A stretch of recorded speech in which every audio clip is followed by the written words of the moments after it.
It went pretty well. It went pretty well. There's no, didn't seem to be lagging or anything. And I don't think YouTube freaked out about the music I was playing in the background. So that's good. We'll see. Alright, just posting around. Malison, the Cursed City is a fantasy survival horror RPG published by Devolver Digital, currently in development, in which you investigate a sinister city filled with hundreds of grotesque monsters, demons, and weirdos. It focuses on exploration and atmosphere. Its main influences are both classic Western RPGs like Baldur's Gate, Japanese RPGs like Final Fantasy, as well as survival horror games such as the Resident Evil and Silent Hill series. As you sneak through the city, you encounter all sorts of strange characters, many of which you can speak to, trade with, recruit to your cause, steal from, or even attack if you so choose. You can approach this game in a million ways. It's up to you how you plan to survive. Your actions may lead to wealth, disaster, betrayal, or may even lead to uncovering some of the city's darkest secrets and the game's many hidden endings.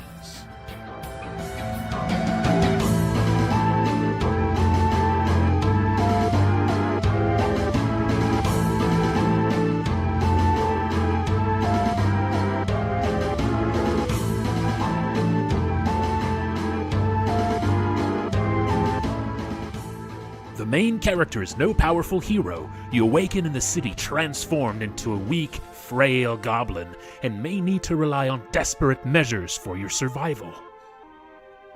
You will likely need help from other survivors you meet, and it is up to you to decide who you trust and recruit to your cause.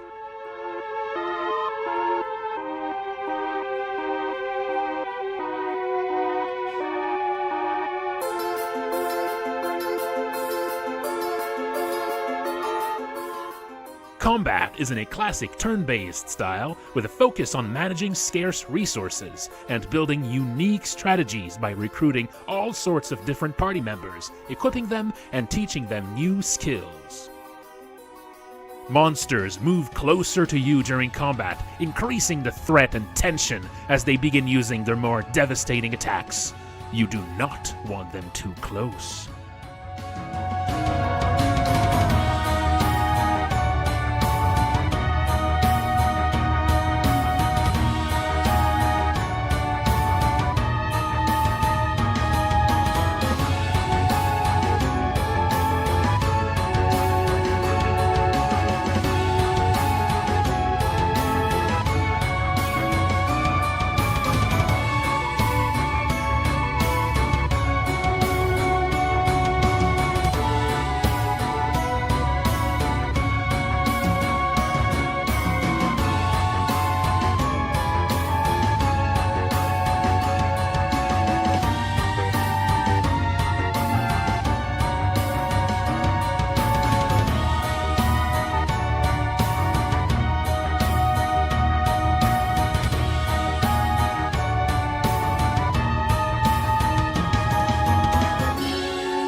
I stream development work of Malison Tuesday to Friday at 7 p.m. EST on Twitch. I also have new development update streams on Sunday nights at 8 p.m. EST. There is also a Discord you can join for the game. Check below.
Malison, the Cursed City is a fantasy survival horror RPG published by Devolver Digital, currently in development, in which you investigate a sinister city filled with hundreds of grotesque monsters, demons, and weirdos.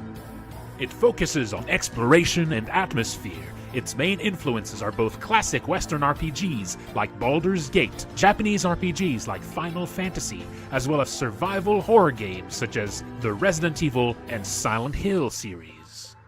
As you sneak through the city, you encounter all sorts of strange characters, many of which you can speak to, trade with, recruit to your cause, steal from, or even attack if you so choose.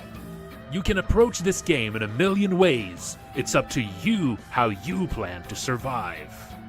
Your actions may lead to wealth, disaster, betrayal, or may even lead to uncovering some of the city's darkest secrets and the game's many hidden endings.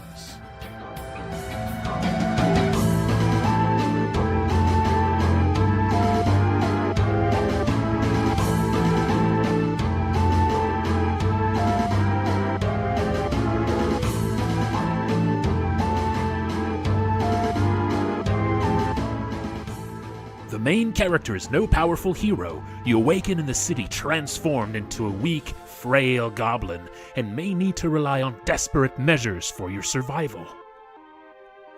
You will likely need help from other survivors you meet, and it is up to you to decide who you trust and recruit to your cause.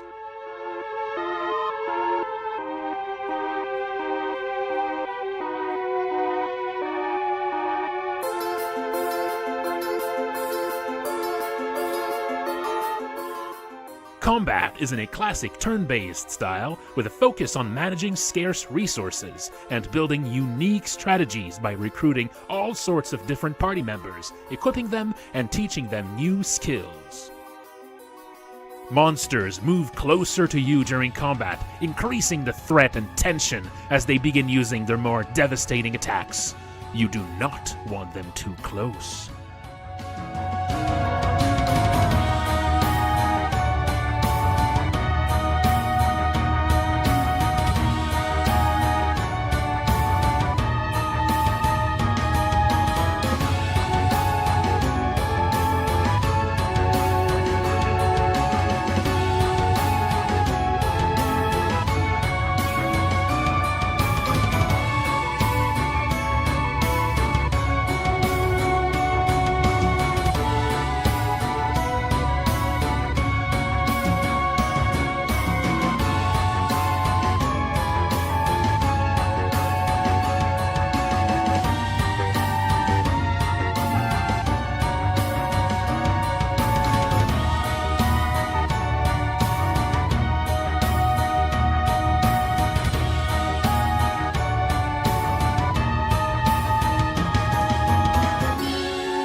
I stream development work of Malison Tuesday to Friday at 7 p.m. EST on Twitch.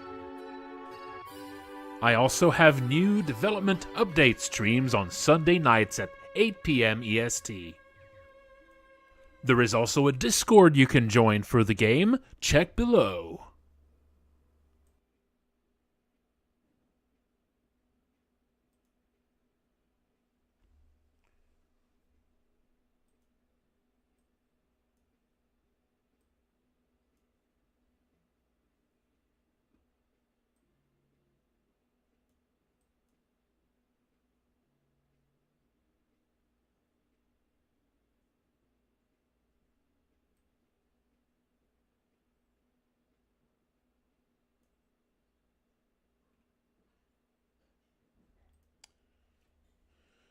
Hello, hello.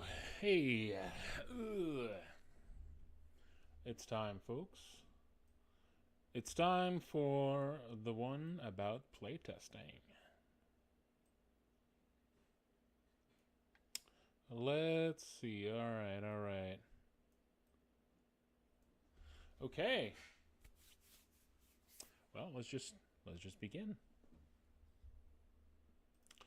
This is probably going to be the last prepared one I don't have anything prepared after this one. Next week, yeah, I would say next week we're probably just gonna have like if anyone's got like a build of whatever they might have made over the course of the jam, maybe I could start looking at those. Or we could just be, I could just continue answering like questions and stuff. It's we'll see. We'll figure it out. We'll figure it out. So, getting your game playtested is very important. As the developer, you'll be playtesting your game a lot, of course, as a natural part of the process of making your game. But you need to get your game in the hands of others eventually. The earliest you can start playtesting, the better. Once you have a kind of vertical slice or a first little dungeon, once you have any kind of contiguous gameplay, begin some playtesting.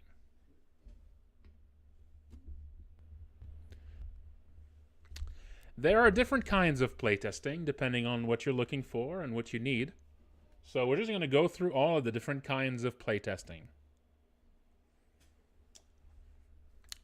So first, we have internal playtests. This is playtesting done by the people in the game's internal team. There will always be some of this as you develop the game. It's just the most natural form of playtest. Usually it's done using developer tools. It'll rarely involve someone playing through the game from start to finish. Any means of speeding up the playtest process is used. What internal playtesting can do is just make sure that newly implemented features are basically working, makes things generally make sense, catch surface problems or big design flaws. This is just the stuff you'll do. You just completed something, you're working on something, and you're just going to do a tiny targeted playtest to make sure it works. This is just the normal playtesting absolutely everyone does.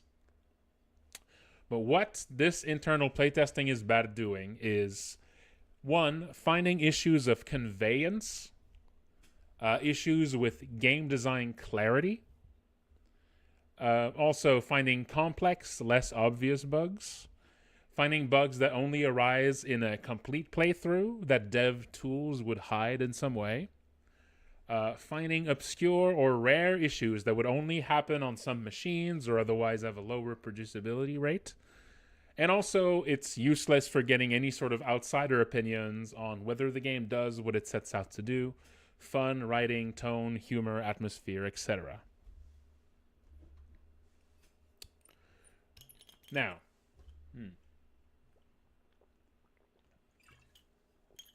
after this, we have the blind playtest. The blind playtest is having players go through the game and make notes about their experience to tell you about it at the end.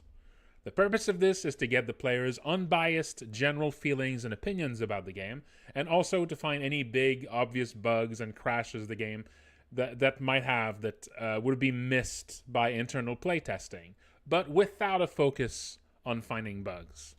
You should begin this type of playtesting as early as possible in your game's development. Blind playtesters should be going into the game with a minimum information needed to play. Later in your game's development, you should not tell them anything at all. If you're a little bit earlier in development and some parts of the game are still unfinished, you may give them some light guidance to help restrict their playtest to the segment intended to be tested, but make sure you keep it to the absolute strict minimum they need.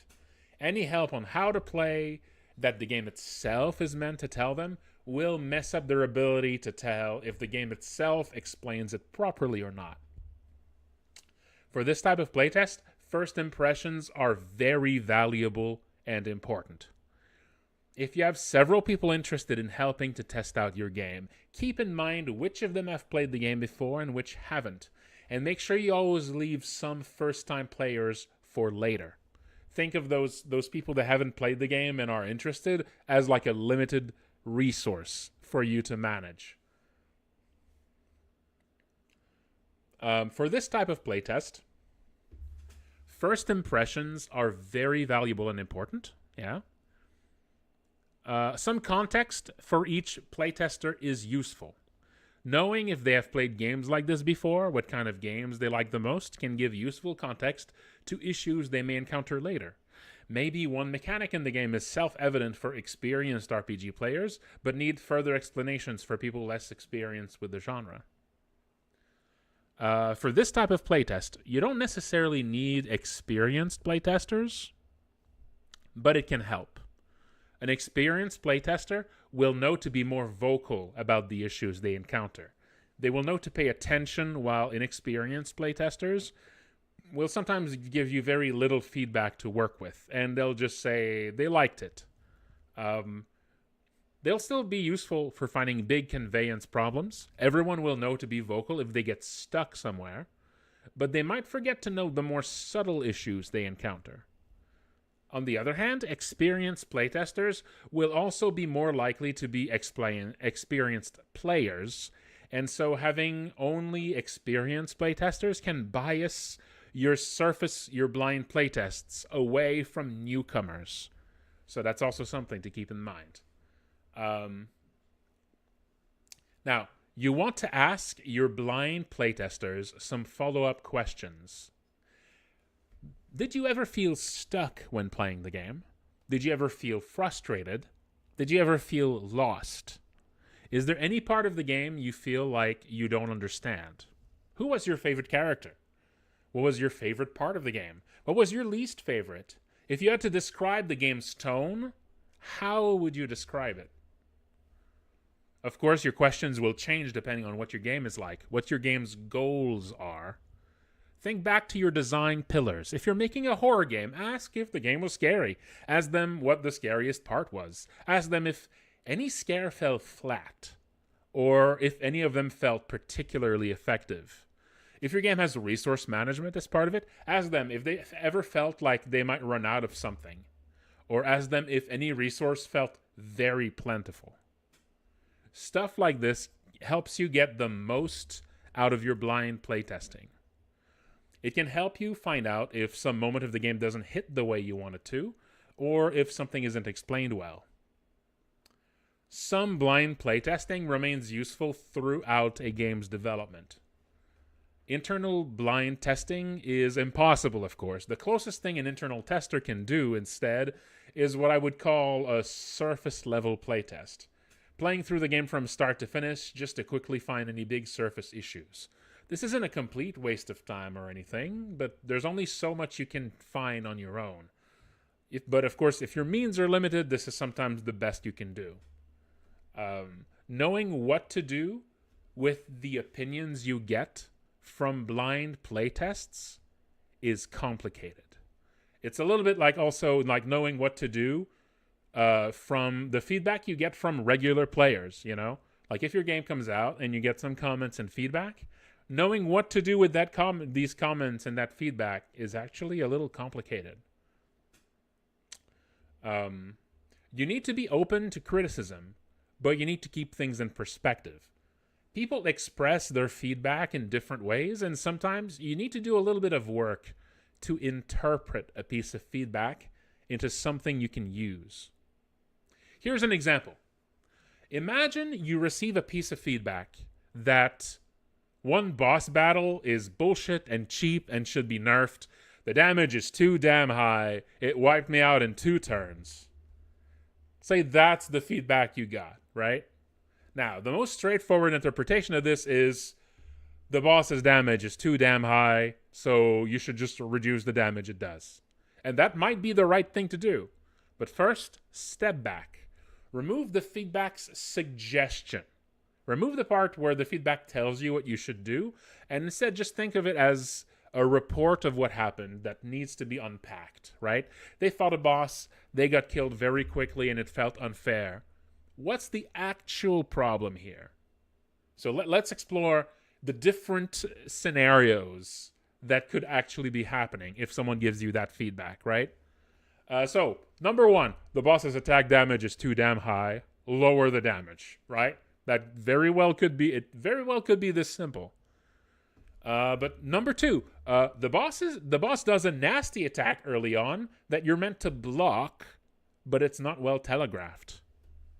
So that's one possibility. Maybe you're just you're not meant to eat that attack like this. You're meant to block it. And maybe it's not clear that a really strong attack is about to come. Or maybe your ability to block in the game is just not something that's reinforced very well. So maybe this is like the first time the player has to block something. And by the time this happens, maybe they kind of forgot about the block feature, or they never used it before, so they've always kind of dismissed it as useless. So maybe that's the approach you have to do. Maybe you need to sort of literally tell the player they should block or something like that. And that's a completely different thing. That's a completely different problem from the first one. Third option, the player missed an important piece of gear in the previous area, so their defense was much lower than your balancing expected. That's possible. So if that would be the case, you would want to lower the damage of the boss, but just a little bit, and you'd want to make that piece of gear more important, more obvious, so fewer people miss it, right? Another possibility, the boss is doing a special damage type that the player is meant to find some sort of resistance gear for. So, if that was the case, maybe you want to make the damage type more obvious and telegraph better that they should be looking for some specialized gear before they fight that guy. Another option, the player was exploring a late game location in the early game, and they're meant to fight this thing later, right? So maybe they were just fighting something that's way over leveled for them. So in this case, you want to don't touch the boss's attack or anything, and instead just make it more obvious that this is the danger zone. Make the path and also make the path to the more level appropriate area more obvious, right? Another possibility, the boss just got a lucky hit or like a critical hit and did way more damage than usual. In that case, just remove the crit chance on that attack to make sure that this attack is always just kind of like the normal version. Because it just happens to be like that this attack, if it crits, it's just way too strong and just wipes the party, right? You don't want that. So just remove the crit chance, right? The attack isn't actually that bad, but the player was already wounded because of a previous battle and there was no opportunity to heal, or the opportunity to heal was very narrow. So, just give the player an opportunity to heal, or just make sure that there's like a healing item somewhere nearby, stuff like that. Or option 8, player bad. Nobody else had that problem. Ignore, right? So that is also an option. That does happen sometimes. But see, so that was one piece of feedback, but there's more. You can probably imagine some other scenarios that could lead to this. But that's what I mean by saying, that's what I mean by saying you need to sort of unpack feedback you get, because feedback very often comes in the form of telling you what you should do. But of course, the player only has a very small sliver, the player doesn't know how this fight is supposed to go. The player doesn't know if something weird or unusual happened here. All they have is their experience. So their ability to tell you what you should be doing is very limited here. So every time a piece of feedback tells you to do something specific, unpack that, just sort of step back a bit and just look at what actually happened, and then try to figure out what the actual solution should be. Sometimes they might be right. Sometimes the thing they tell you to do is exactly what you should do, but just need to, be careful about it. So that was all about blind playtesting. Can take a little water.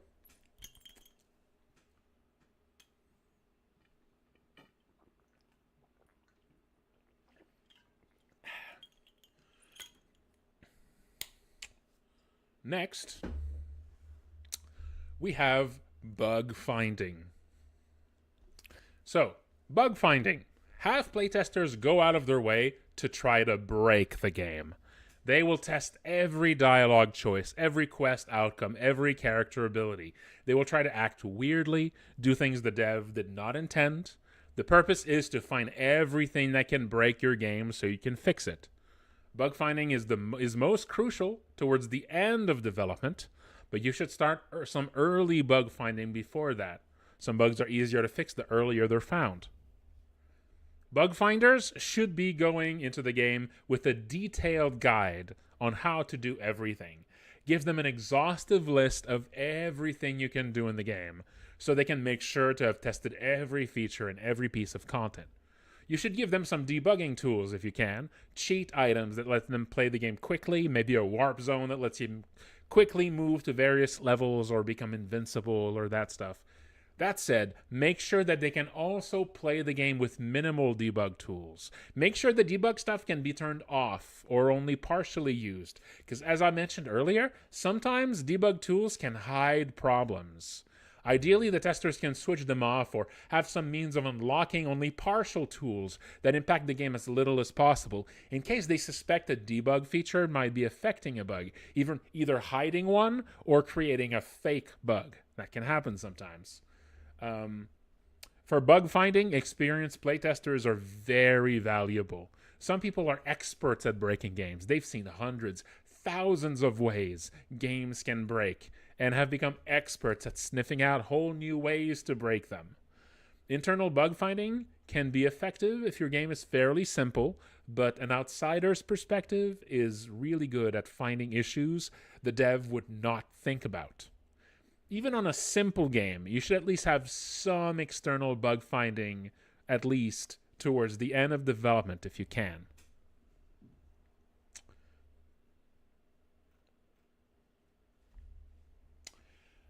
And finally, we have balance testing. I mean, we kind of went into balance testing with the example earlier. But balance testing is all about tweaking your game's difficulty, making sure your game is just right. Depending on the kind of RPG you're making, this could be a very simple or very complex problem to solve. You want to have both first-time players and experienced players test for balance. When people do balance testing, you want to know which moments in the game felt the most difficult, the least difficult. Did any battle feel trivial? Did any battle feel like you could just thoughtlessly mash buttons through it? Any battle feel unfair, frustrating? Were there any party configurations that break the game completely? Any ability or item that feels useless? Any ability with a cost that seems too steep or too cheap? Which ability did you find yourself using the most? Which ability did you find you barely used at all? Can you say why you were using it or not using it at all? Any moment where the game shows a drastic difficulty shift. Any combat that feels tedious, like it felt like it kept going forever after you felt like you'd already won. Any battle felt like it stopped too early and you barely got to see what it was about. Internal balance testing can be somewhat effective, but again, the developer's biased here. You can't easily test how difficult a game is for someone who's coming into it with no foreknowledge whatsoever. The only perspective you can give is of someone who knows the game inside and out. If you have no way to get balance testers, you need to try and extrapolate the game's difficulty for everyone else from that limited perspective, and that is very difficult to do. And of course, as with blind playtesting, a really tricky part with this feedback is what to do with it. Some players will have very non-standard experiences through the game. A tester might have stumbled upon a very powerful strategy that made the whole game feel too easy. Another tester could have been very unlucky. You need to treat isolated feedback as pieces of a puzzle. Wait to see multiple reports to make a decision on rebalancing something, unless the problem is very obvious. Now, there's other kinds of testing. Like there's sort of like there's kind of like a secondary like version of bug finding, right? Like there's sort of like performance testing, and that's sort of like it's almost more like a specialized version of bug testing where you're just like, this is the kind of thing that like professional companies are going to do for you, like testing that the game doesn't like overheat if you let it run for too long, or testing that the game runs, on older machines and all that, like finding the limits of what your game can run on exactly, finding exactly how old a machine, how far back you need to go before you hit machines that can't run the game, right? Stuff like that. But yeah, this is all sort of like variants, or like, almost like versions of the bug finding stuff.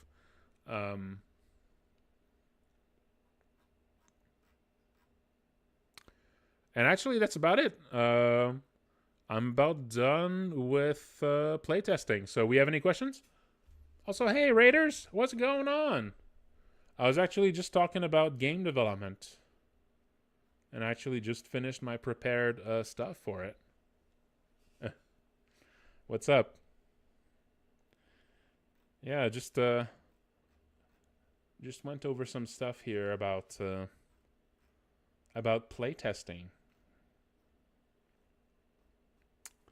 What's going on?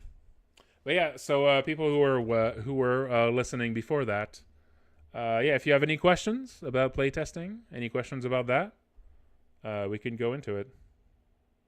Oh, very appropriate. There you go. Do you have any insights about playtesting, Mad Chirpy?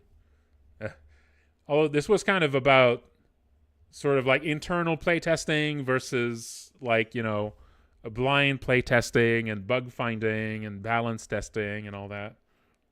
What kind of playtesting were you doing? I mean, I guess it would be internal playtesting no matter what, but were you testing for balance? Were you bug finding? Were you just making sure something you just implemented was working? Which is that one's more the classic internal playtesting.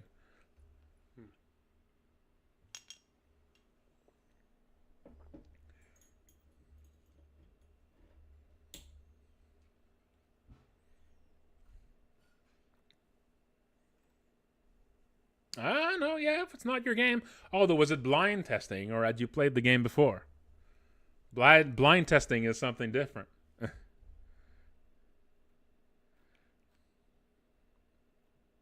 First time down. All right, there you go. Blind testing. All right, what was the feedback you got? What kind of feedback did you get? Oh, very good. Yes. Actually, I should have mentioned that. I didn't even mention the idea that, sometimes playtesting, you can record it and actually show your reactions, and that's super valuable. That's actually one way you can take people that aren't necessarily experienced with playtesting, but get the maximum amount of information from it.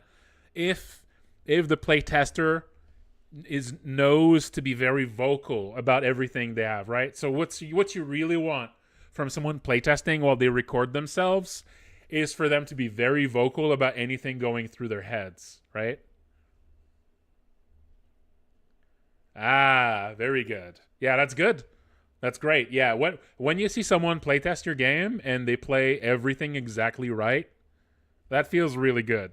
That feels like, oh yeah, all the conveyance, all the game design works perfectly. Your game is this fine-tuned machine. Or another way to say it is, dance, puppet, dance. Yes, you manipulated this player exactly right to behave exactly the way you want.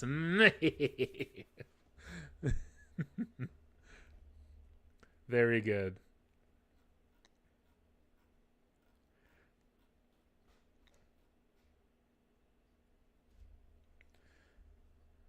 But that's important.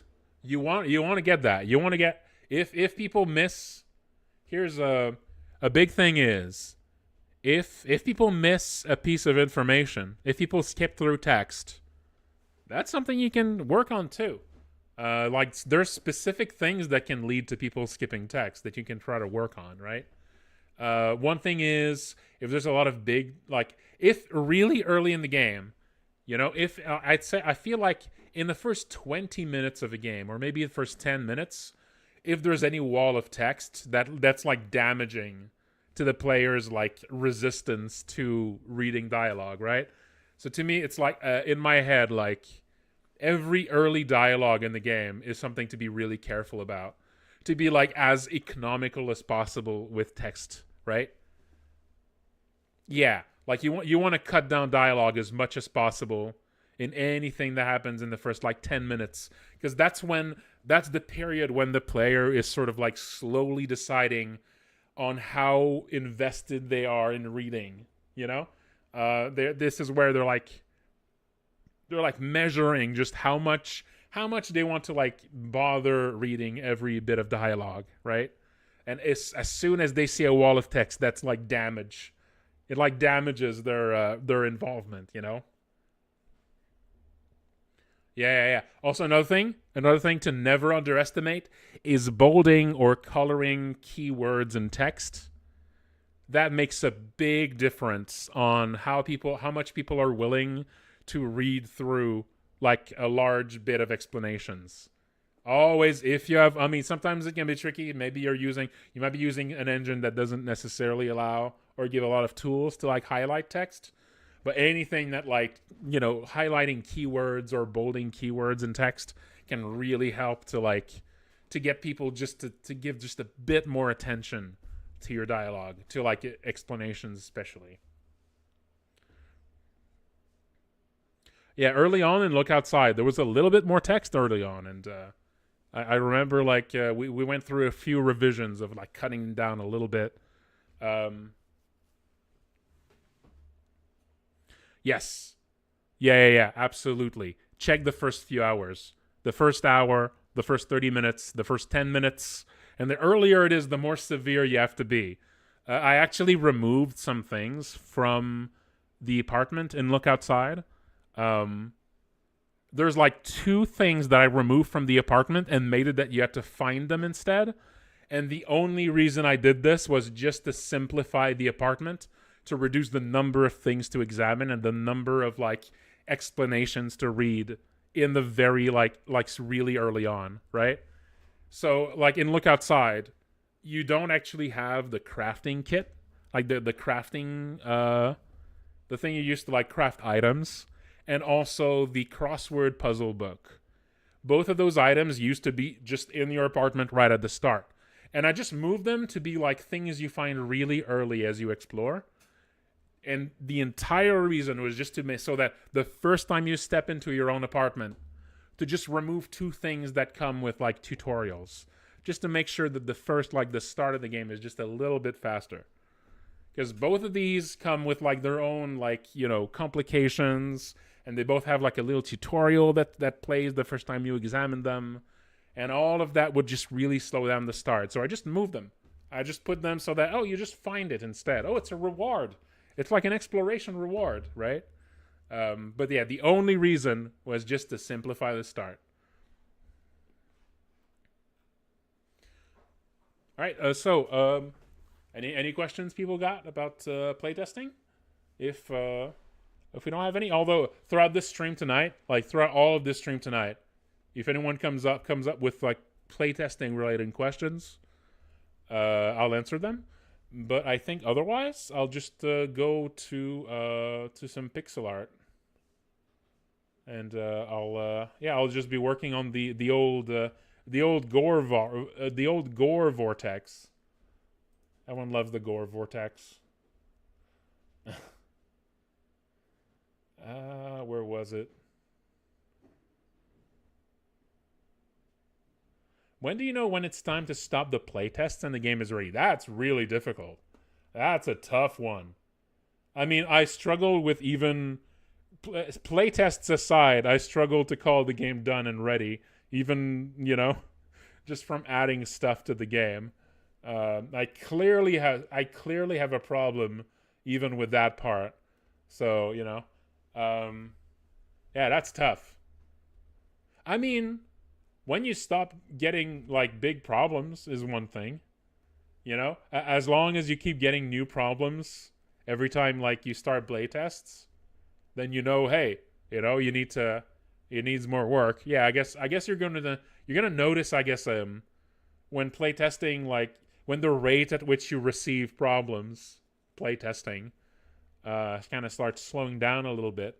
And maybe it's like, okay, it's time I can maybe I can start winding down playtests a bit. But yeah, I mean, that's always tough. I mean, you never know if there's a bunch of problems just waiting under the hood somewhere that nobody's noticed yet, right? But that's more for like technical issues that are hiding. Usually design issues aren't going to be hiding that much if you've been doing some playtesting. It's more going to be like bugs that are hiding somewhere. But yeah, knowing when it's time to stop. Usually the time to stop is literally that, well, launch is next week, so it's going live whether it's ready or not. That's usually how it works for me, you know? It's time to stop literally because time ran out.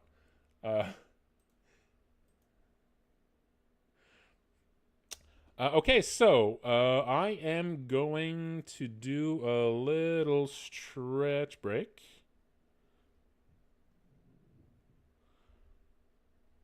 Aiming for a specific play rate. What kind of game are you making? Because that's not. I think you implied that you're making a horror game because you said you're making a horror game too. Aha! That's a hint. Oh, you're the one making a horror. Ah, okay. I got it. I got it. I got it mixed. Open world. Okay, yeah, that makes more sense. That you want them to pass the 3-hour mark. Right. Yeah, I've never really made like an open world. I've never made that kind of game, and I imagine playtesting of these games is much more. I don't know if it's more complicated, but it's like you can imagine the process of like, okay, you need to get to the point where they get to the end of the game when there's a clear beginning, middle, and end. But with a game like this that's just like open, Yeah.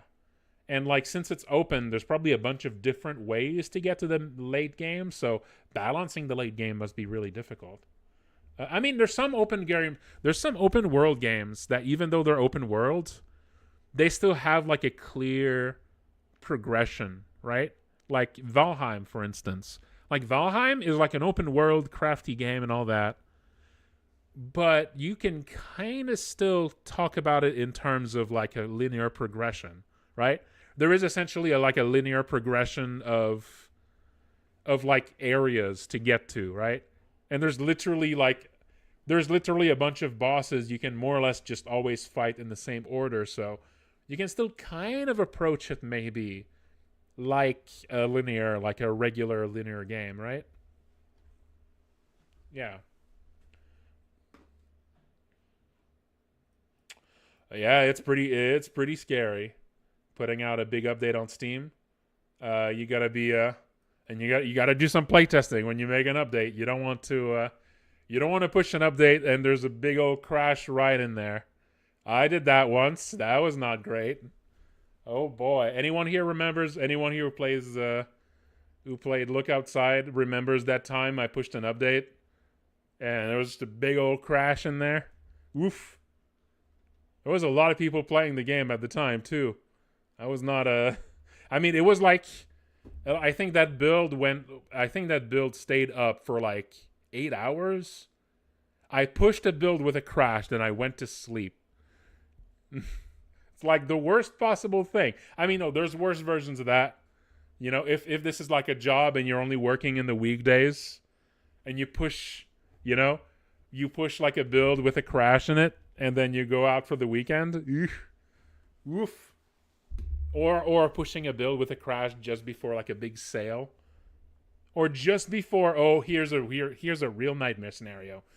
You push a build out, and as soon as it's out there, a big influencer talks about the game, and suddenly all the eyes are on it.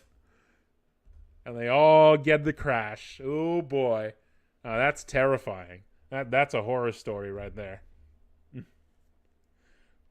That one didn't happen to me, but I'm sure it happens. I'm sure it happens. Just the worst imaginable timing. Terrifying. All right, so I'm working on animating this fella. Yeah, I broke production. Eesh. Oof. You pushed to prod. There was no playtesting. It was just a tiny little fix. It was like a tiny little fix. You don't need playtesting for that. You just changed one number, but you forgot that before changing one number a few hours ago, you had made a slightly more risky change. And you didn't think of setting it up for playtesting because you forgot that, like, you know, you didn't think you were going to be pushing soon anyway, right?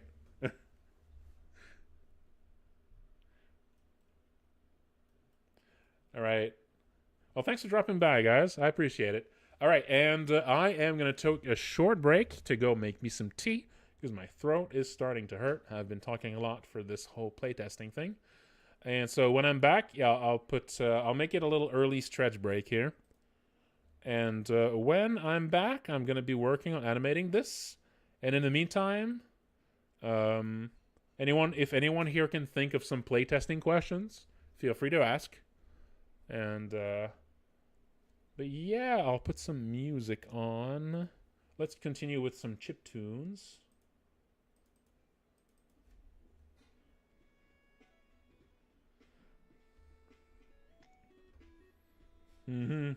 Yeah.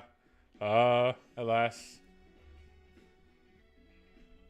Alright, I'll put some music on. Again, the music is only on Twitch because I'm trying to be careful of the, you know, YouTube's more aggressive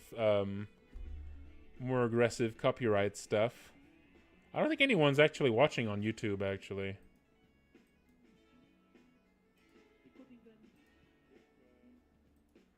Yeah, I don't actually think anyone's watching on YouTube, so. All right. Or maybe YouTube is just not connecting properly with the dashboard thing.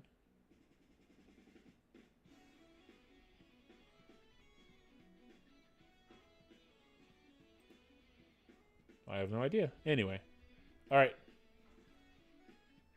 You don't see a stream on YouTube? Oh, it's supposed to be streaming. Weird. It says live here.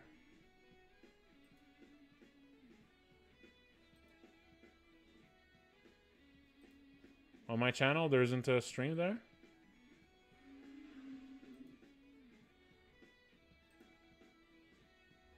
Oh yeah, look at that. There's no stream at all on my... What? Why is it lying to me? Well, this whole time it wasn't actually streaming. I mean, on my dashboard it says that it's streaming. That's annoying.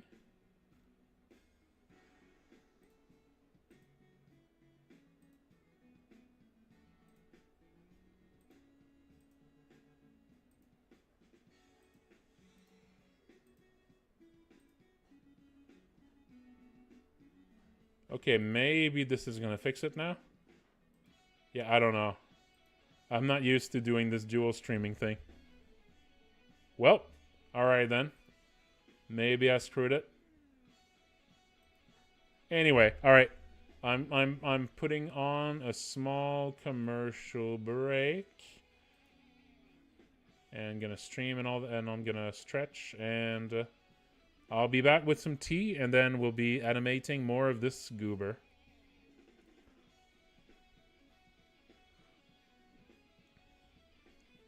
All right.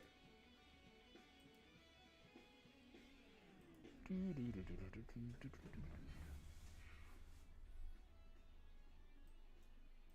right, I'll be all right.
Okay.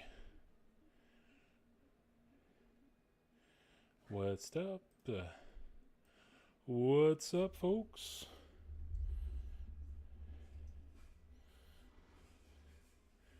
All right, time to continue the Gornado.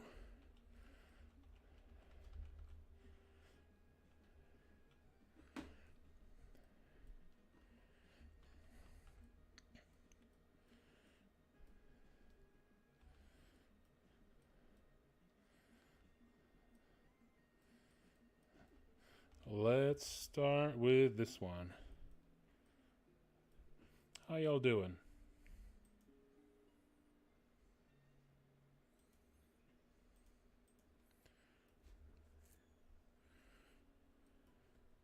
Oh, let's switch to the old, yeah,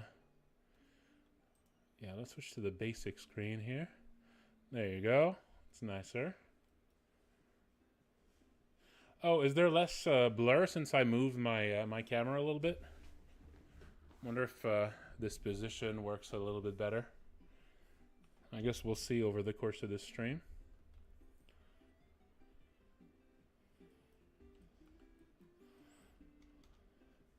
Okay, this one I'll try to time the transition moment to a different spot.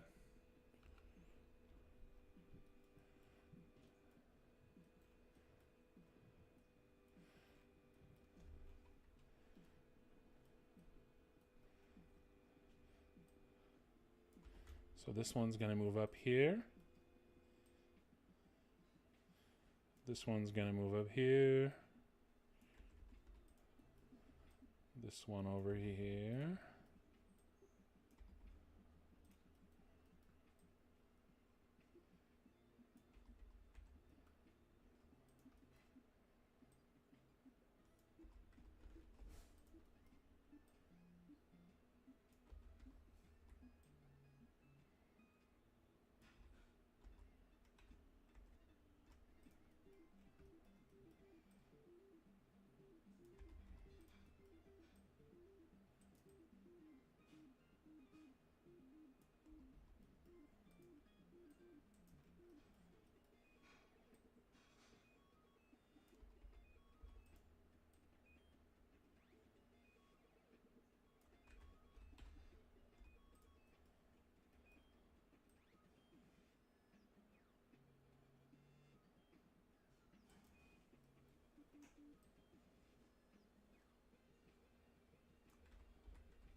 Like this.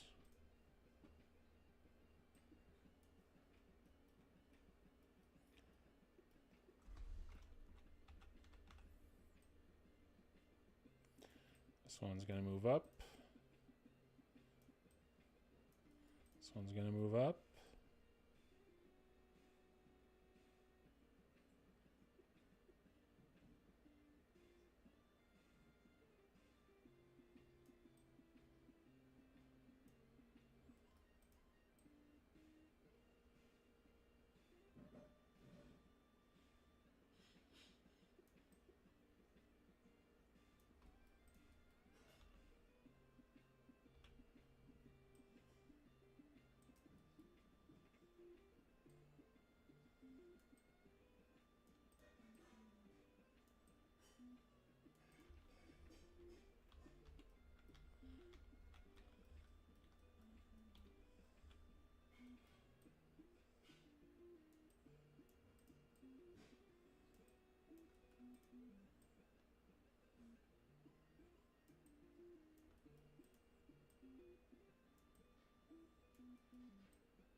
Okay, like this.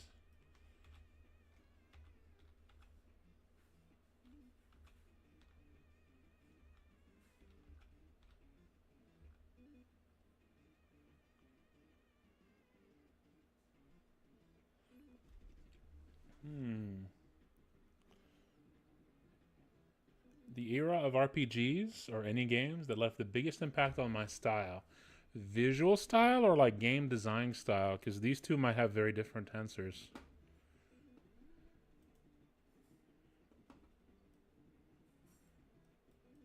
These two might have very different answers.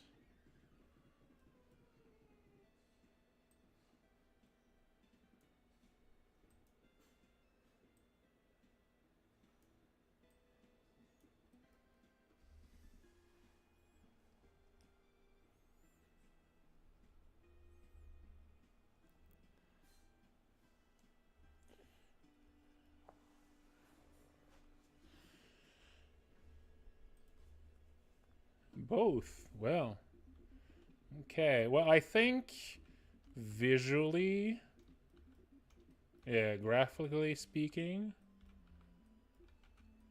I think probably a mix between like NES, a bit of SNES, and also like DOS games.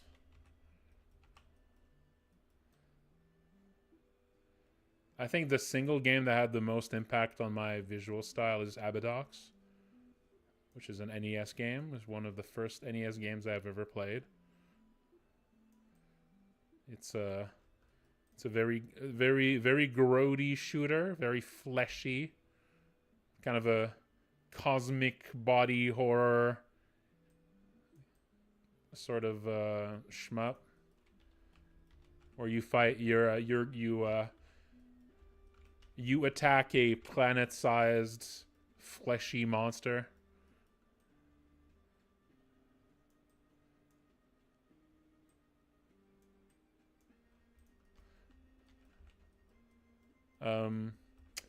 If you've heard of Hellstar Ramina, Hellstar Ramina's Ramina looks a lot like, actually looks a lot like the planet from Abadox.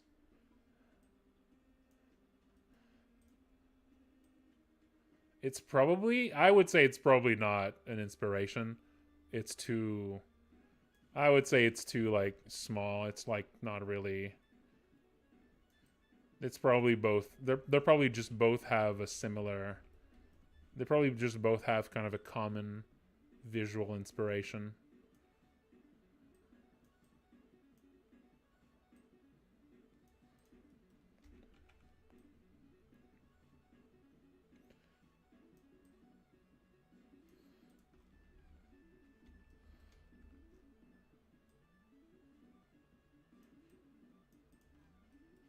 I did.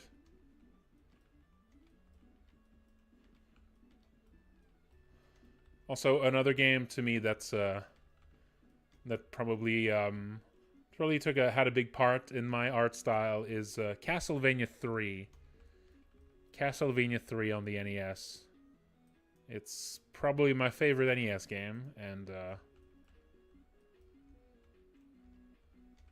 visually I find it amazing.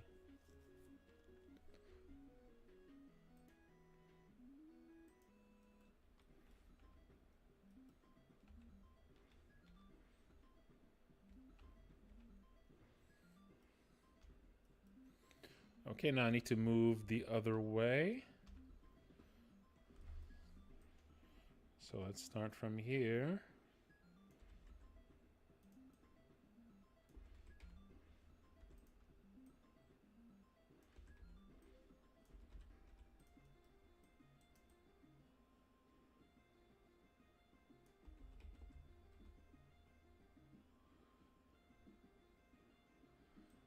No, I was that the fan game? So I remember something about a Castlevania 2 fan game.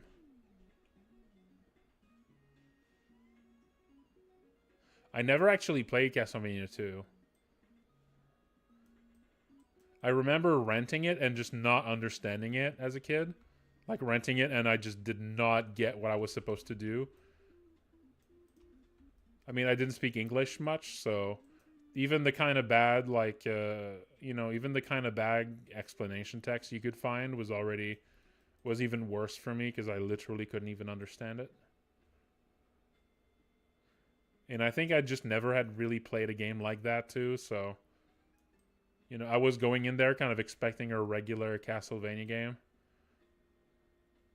I don't think I was, I wasn't ready. I wasn't ready for this kind of experience.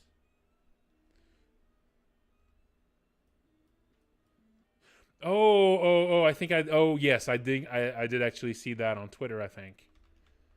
I think I just.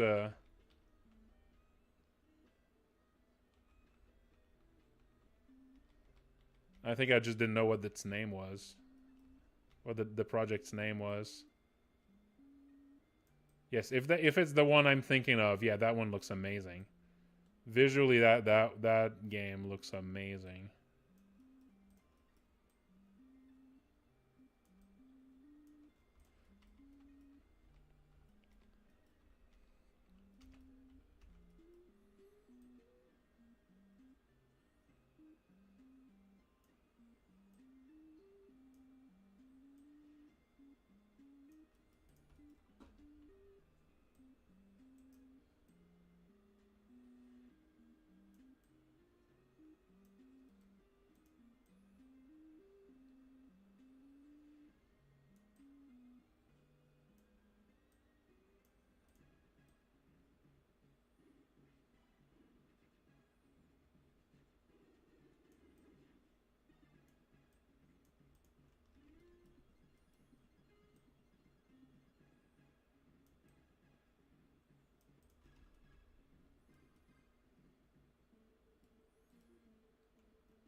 You mean as a design thing?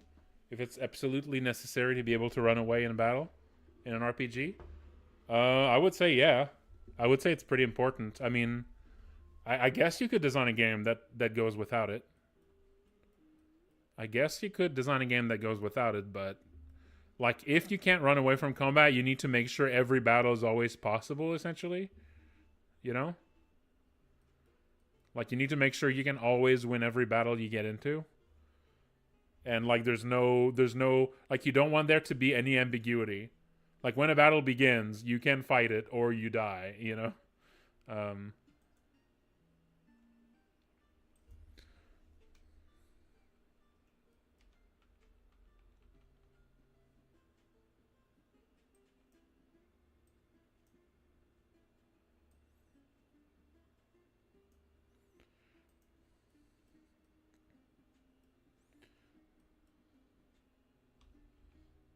Can't act for a while. Yeah, usually when you run away and look outside, that like paralyzes the enemy for a while, so you can actually get out. Though there's a few bugs. There's a few moments where there's some enemies that if you run away, the battle just resumes. I need to fix those.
Speaking of speaking of Castlevania 3, how about I play the soundtrack of that? It's my favorite NES soundtrack.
Sometimes it's appropriate.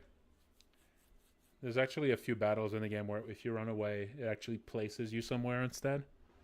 There's a few moments like that in Look Outside. Like I think if you run away from the toilet stall where you fight that guy.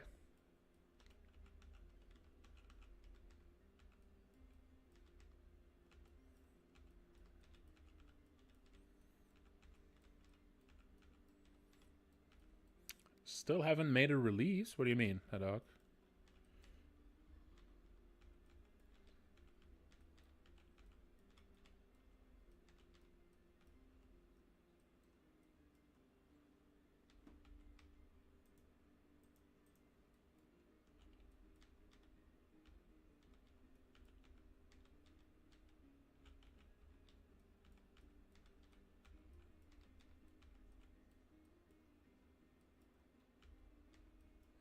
Okay, that's all of the basic faces moving here. Now I need to do the tricky one. Now time to do the tricky one. This one.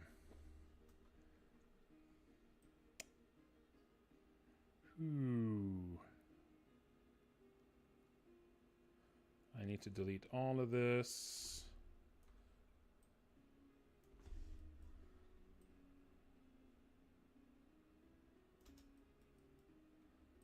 And all of this. And all of this. I need to move over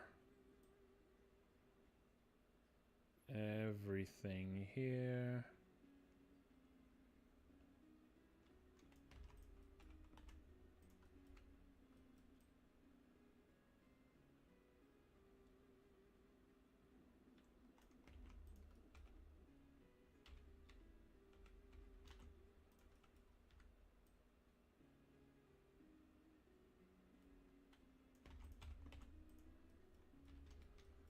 Okay, and now I need to move this further in.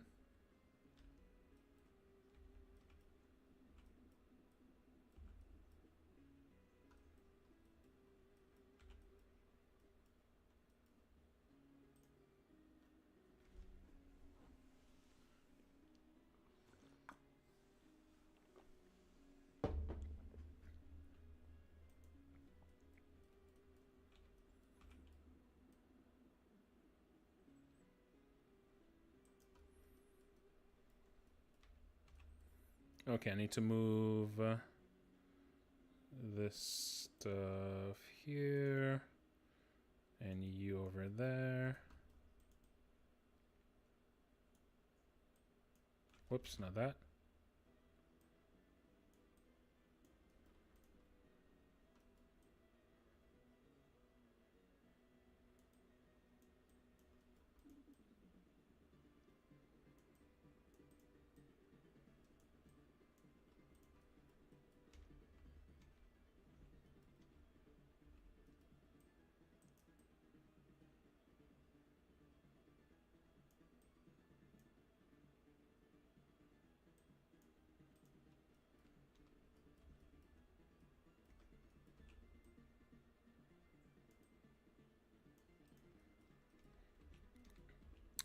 Do you mean in general, Haddock, or do you mean like in with Malison?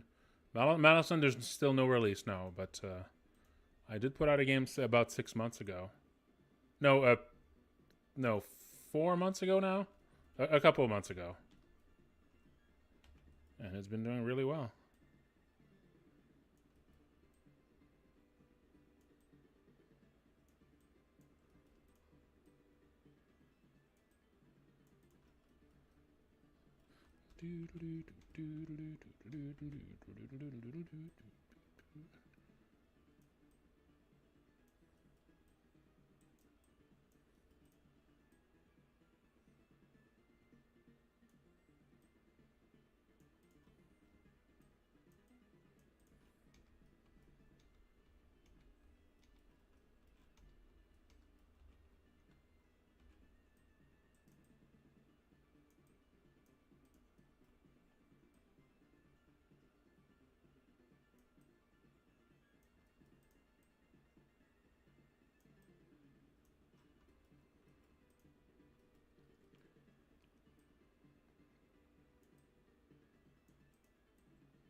Yeah, sometimes things need to simmer for 20 years. Sometimes things just need to simmer for 20 years.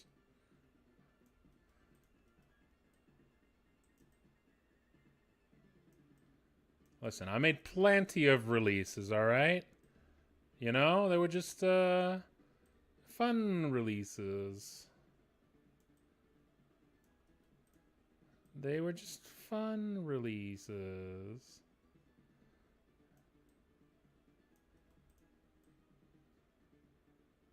Listen, Deathless Hyperion, I think Deathless Hyperion could have, with just a little bit more polished, probably could be sold. Just needs a little more polished for it.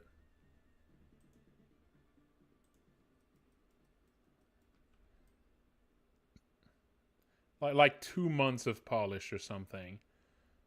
And Deathless Hyperion could be put on Steam, I think.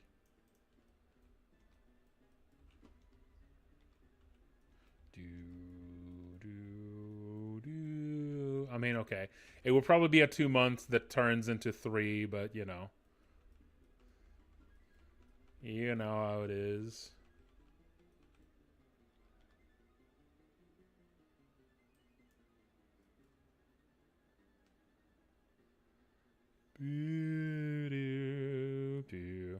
They are pretty niche, but I mean, so are whatever the hell this game is.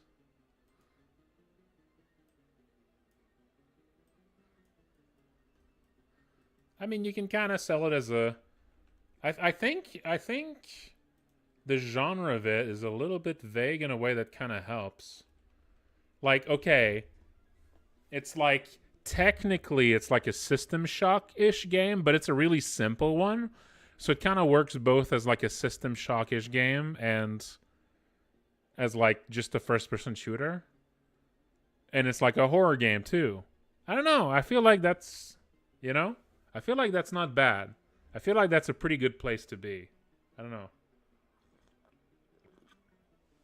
I feel like that's sellable.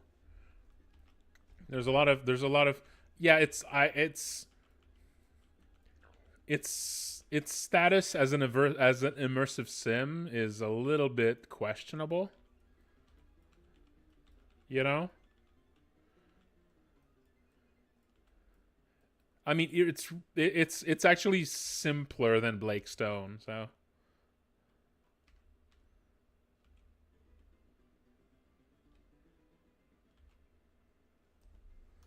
like it's simpler than Blake Stone, which was already kind of which is barely more complex than Wolfenstein 3D. Still, you know. I don't actually know if Devolver would be interested in that. It might look like too... I don't know. I don't actually know if Devolver would be interested in a game like that.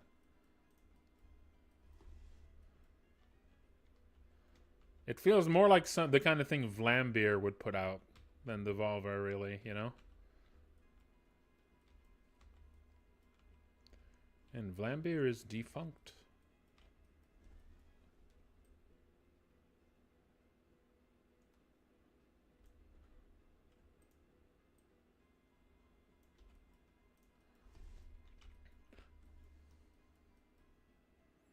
Oh, is Vlambeer still? I thought Vlambeer was actually like over. I mean, I know yeah, I know that JW is still making stuff, but I figured it was just like under his own name now.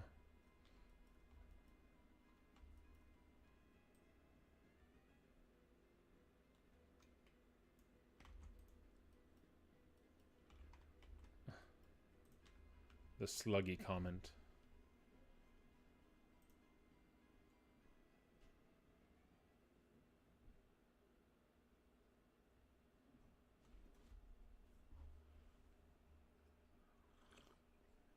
It's already on the roof, actually.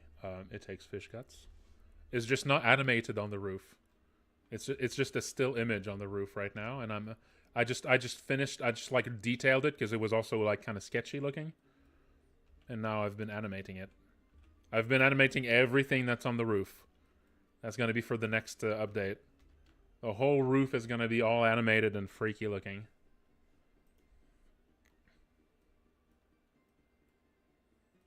Okay. So he's actually using. Oh, cool.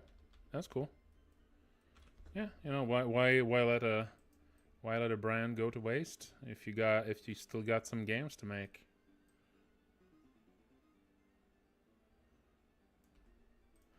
You still got some games to make.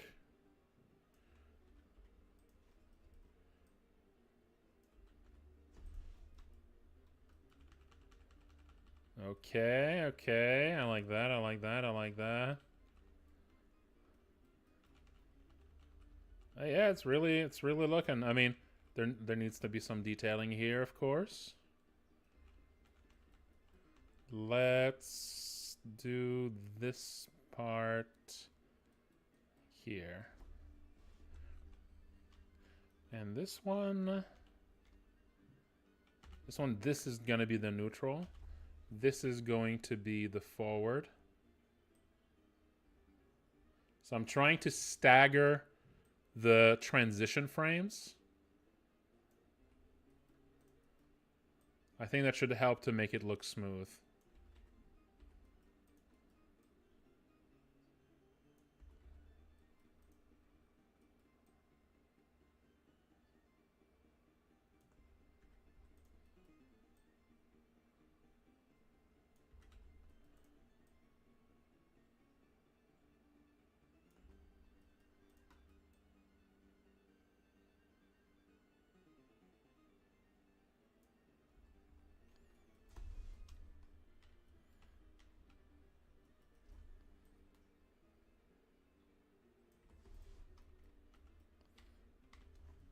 Then this here is the move back.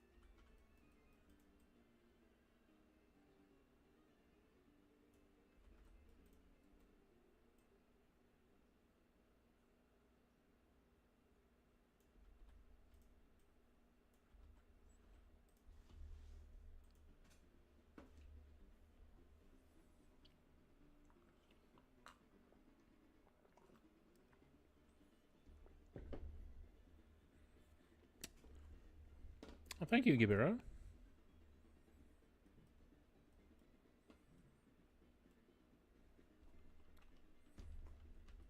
Well, right now the plan is to right now the plan is to make a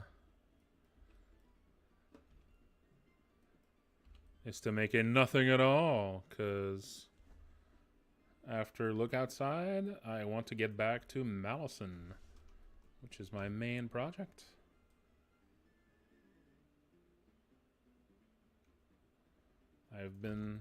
I set it aside temporarily as I worked on Look Outside, but I want to get back to it.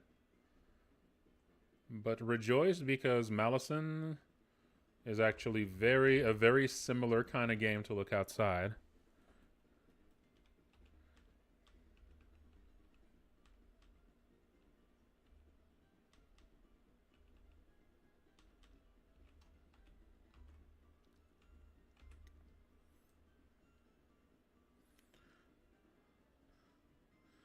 Yeah, sorry, Lordiak, you missed the playtesting bit. You might have had some insights there, since you actually worked as a professional playtester. Yeah, it was kind of a short one. I only had about 1 hour of content on that.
Yeah.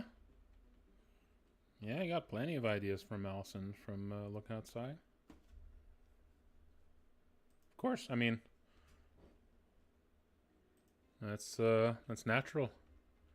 Working on games always gives you more ideas for other stuff. There's no way out of it.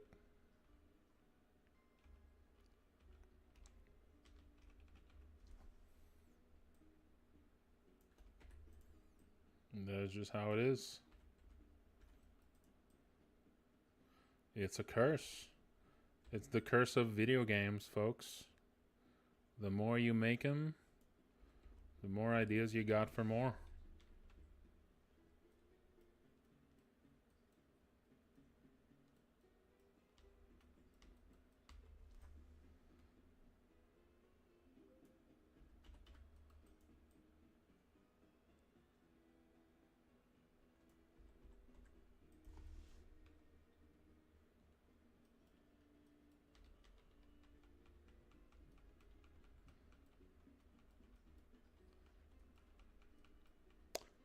It's an hippopotamus.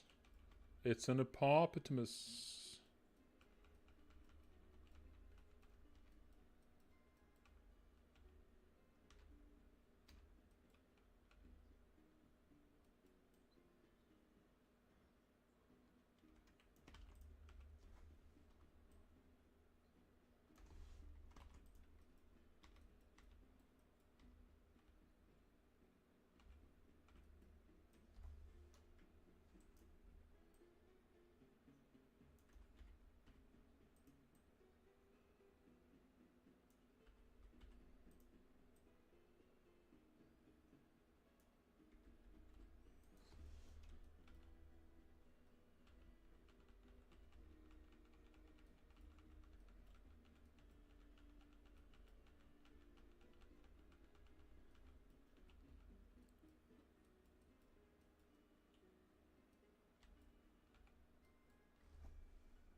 a little bit of both, Fruity Jew.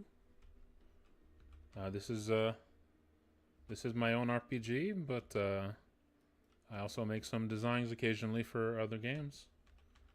I'll actually be working on.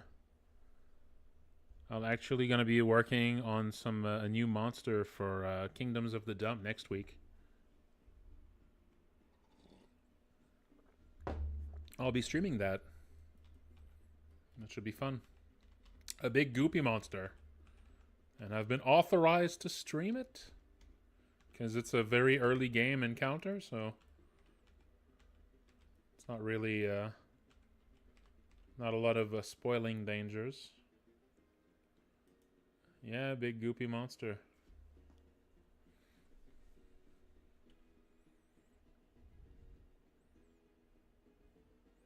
I have. It takes fish guts. I have heard of bog leeches and mortasheen. I mean, I haven't. Mortasheen is like the role playing game setting though, and I'm not as familiar with the setting. I think I backed it on Kickstarter, but I haven't spent a lot of time yet reading up the details on it. But I'm familiar with bog leech. He's actually been playing through Look Outside on stream recently.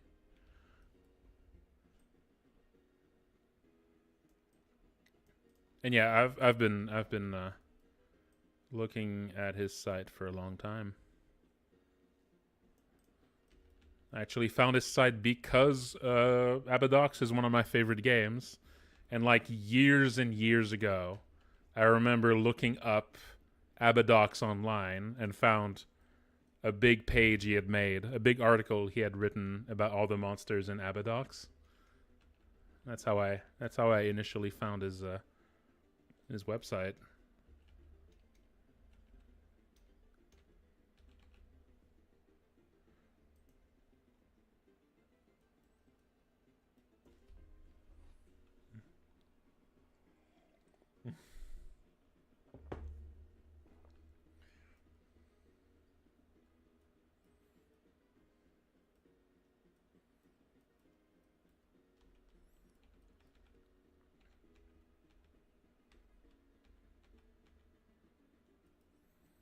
Okay, now I need to copy and paste this over here and then push it one step further.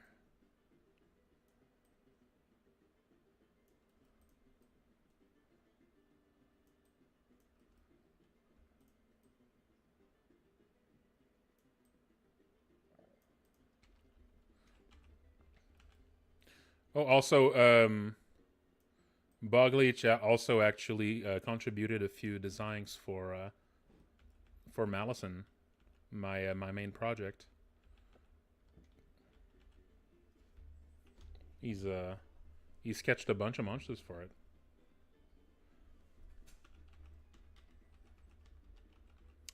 For there's like a painting themed area, and there's a few other things.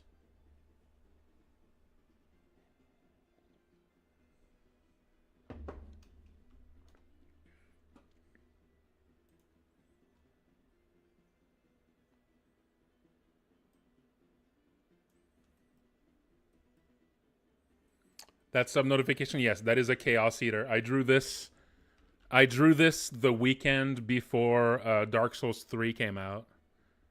Because it's the Chaos Eater is my favorite monster from Dark Souls 1.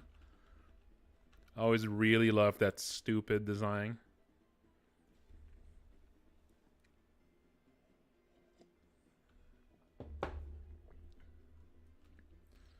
It was some celebratory pixel arting.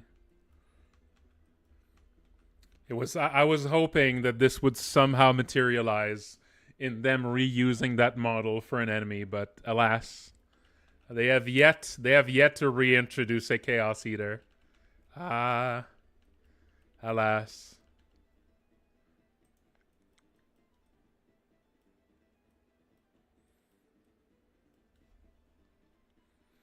Yeah.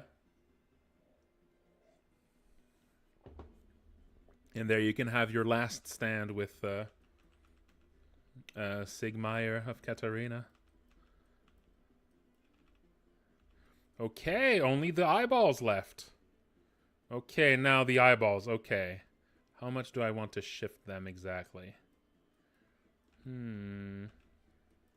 Hmm. Hmm.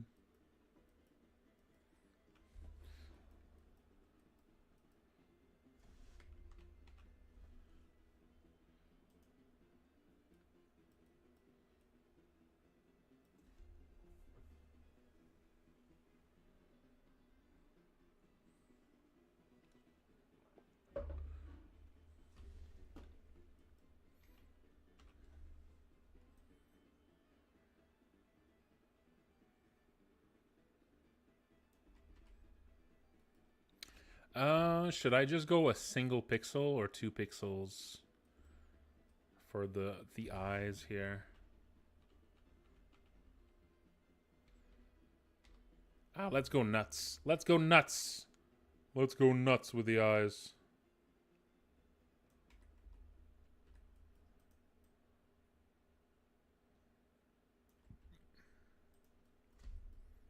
Let's go nuts.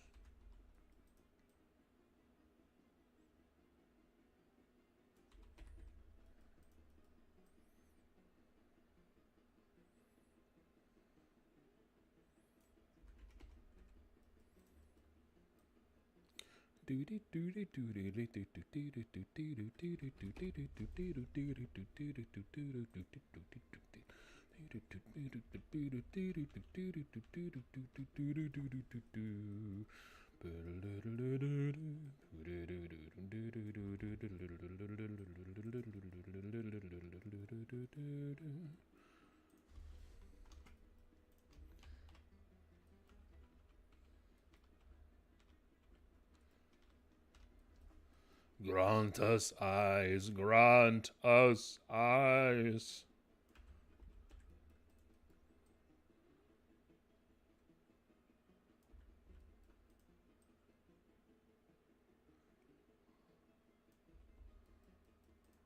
Cause, or some say cause 'em.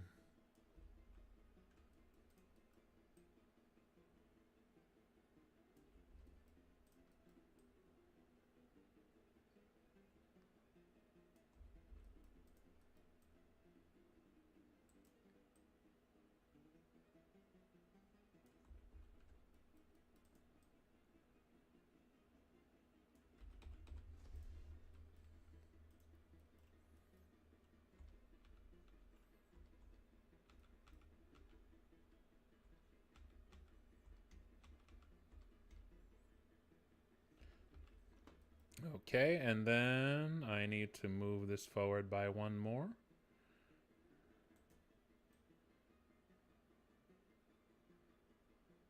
Need to make sure to only copy the eyes here and move them there.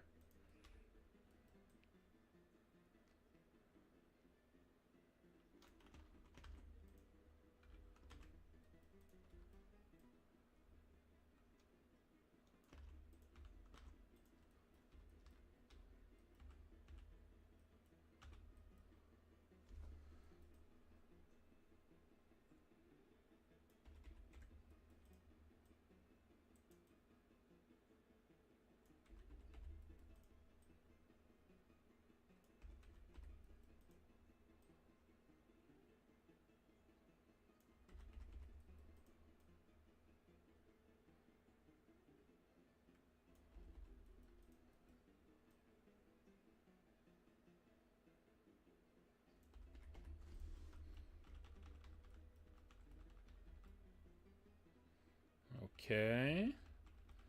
We're doing it, we're doing it. Thank you, Ben Orange. I appreciate that. Glad you liked it.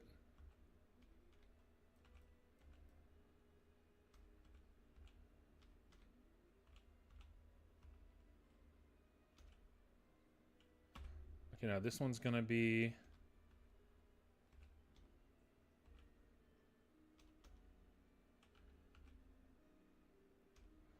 This one's going to be the starting point for this one.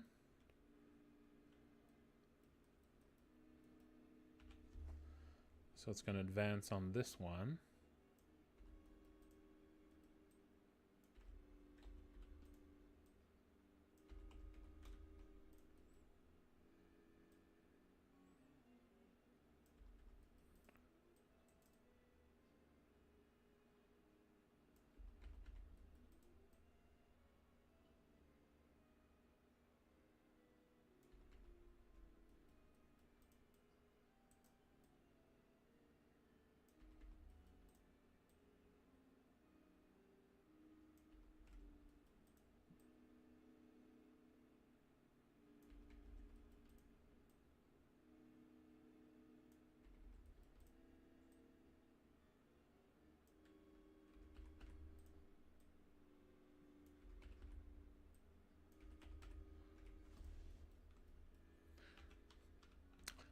It might be possible. It takes fish guts. It's going to take a little bit of work. There's like one company that does that. There's one company that does like Twitch ports of RPG Maker games. And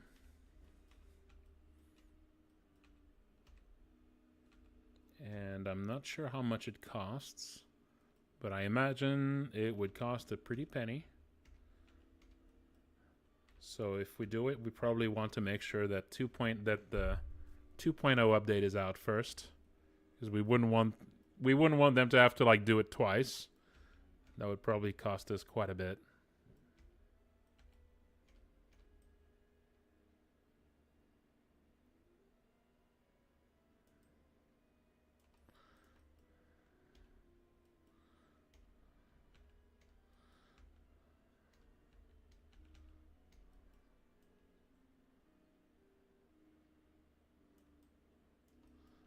So yeah, we want to make sure. We want to make sure everything's out first.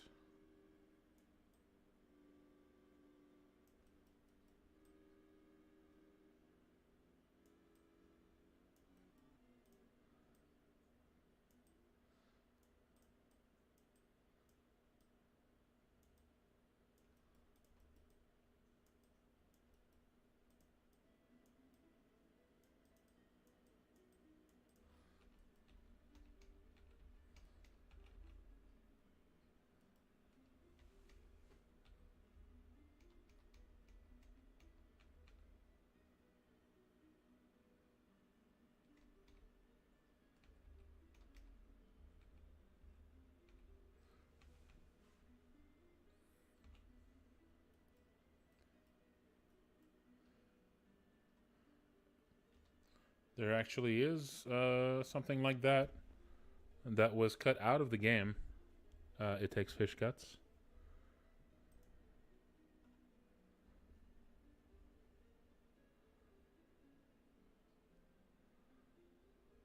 Oh no, it's Yep. time to stretch. Oh, time to stretch, folks. Time for a little commercial break. I don't actually know how to do those on YouTube, so I don't think. Oh, I think I don't. I need to be like a YouTube partner to choose when YouTube ad breaks happen. So, all right. Well, it's time to stretch, folks.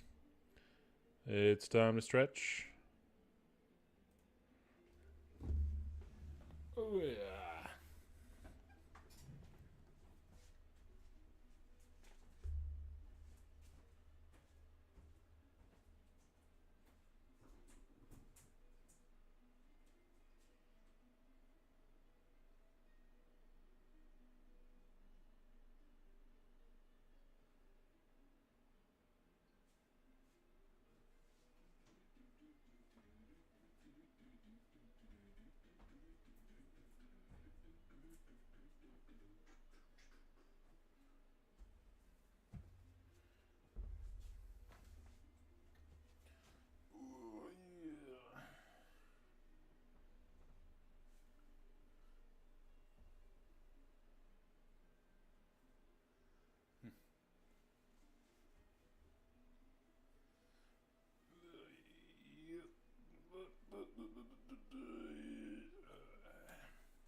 Okay, I need to now delete some eyes. And then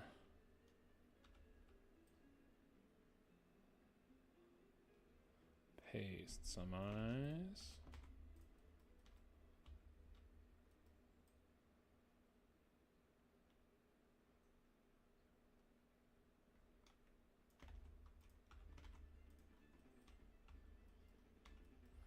And then move these forward.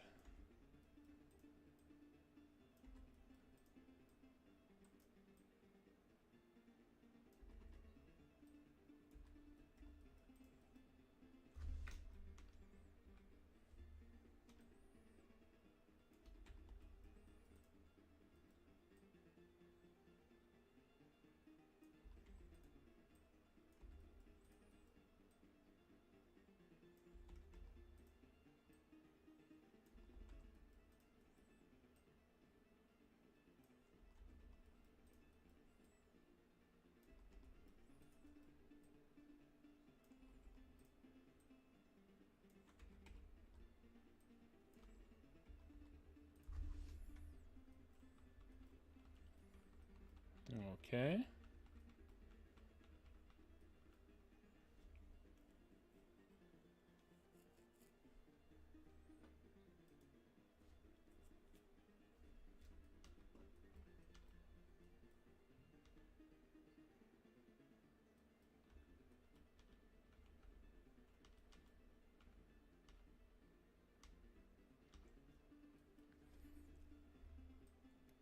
And then this one.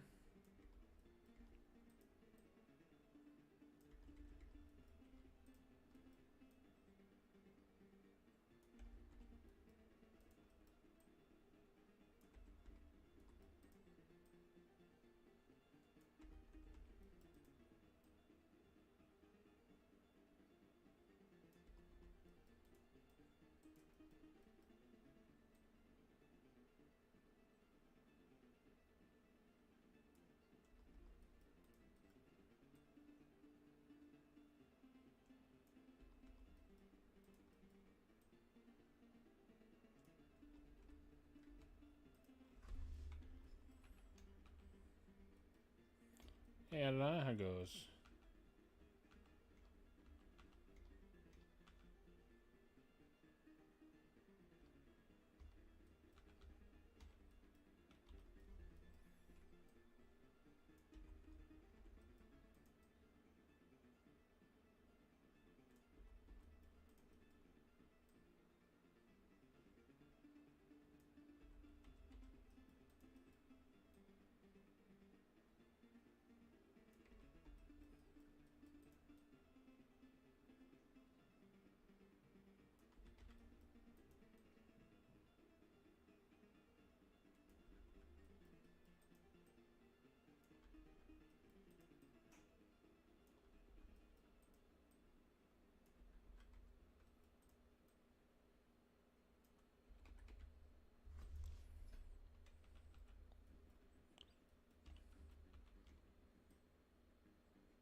Okay.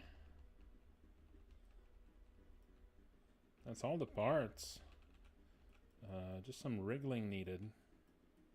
And then some cleanup. Not bad.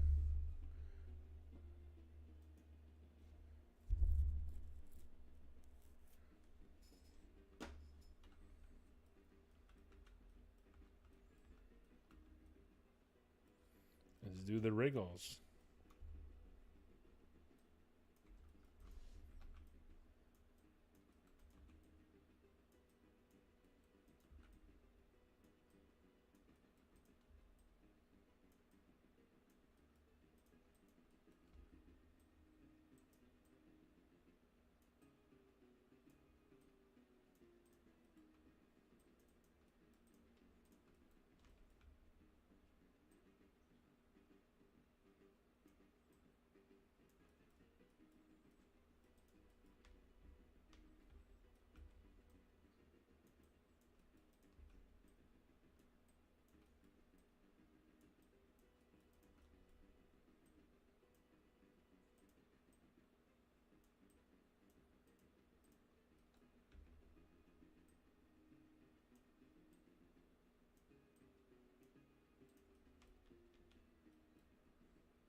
Oh, nice, bro. That's cool.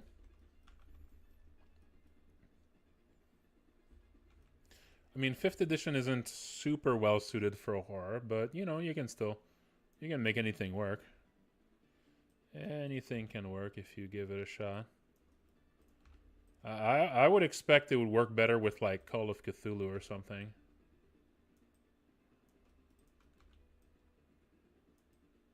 Or like just a, you know, Call of Cthulhu with a bunch of house rules.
Oh, that's a flow.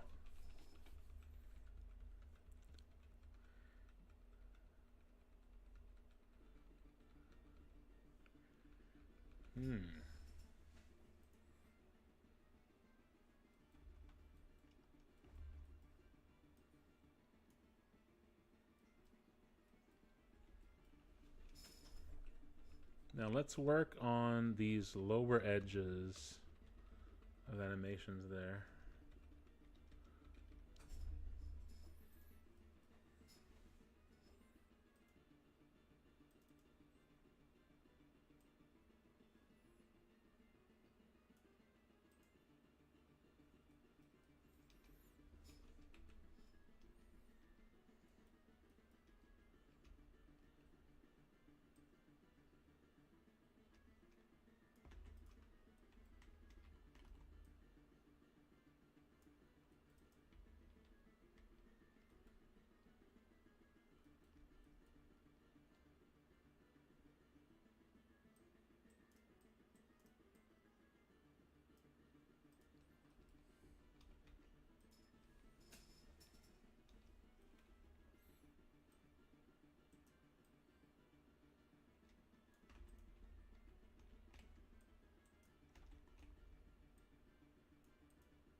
Yeah, the final level song is a little bit repetitive.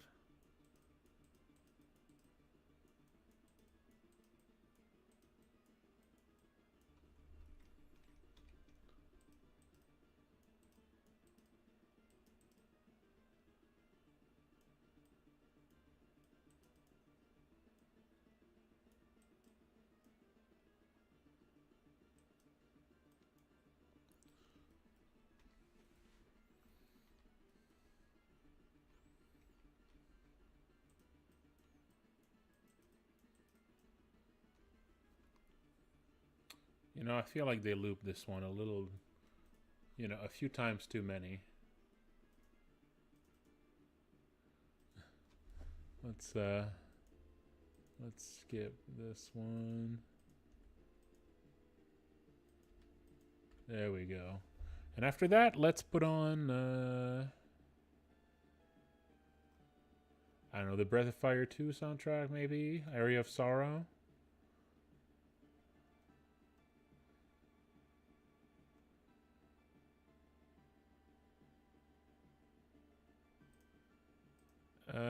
Etrian Odyssey. Yeah, let's put on Etrian Odyssey after that. That's a good one.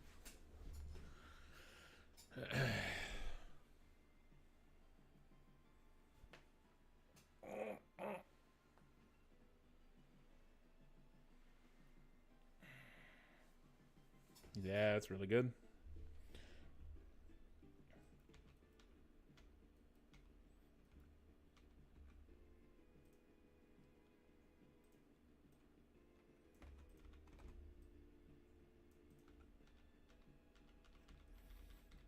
Okay, that works. Now here.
some nice Yuzo Koshiro.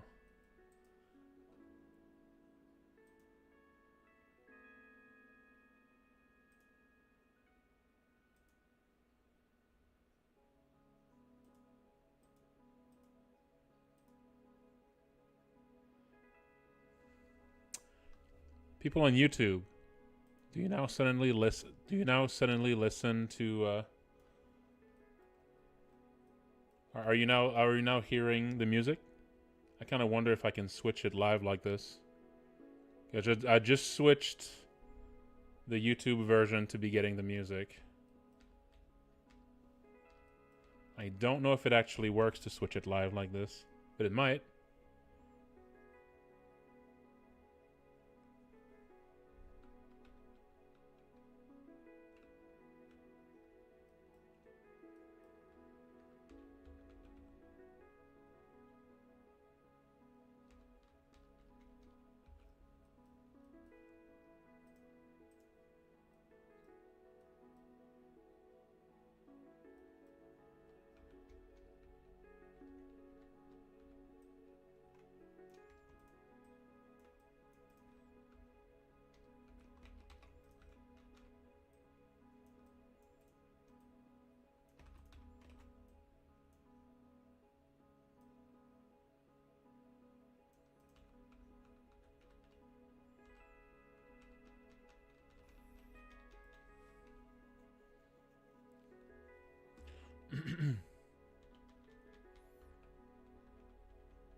Okay, this is flowing really well, I think. There's still some things that need the little animation. Still, some parts of this are still looking a little too static to me. Like that bit here.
There we go.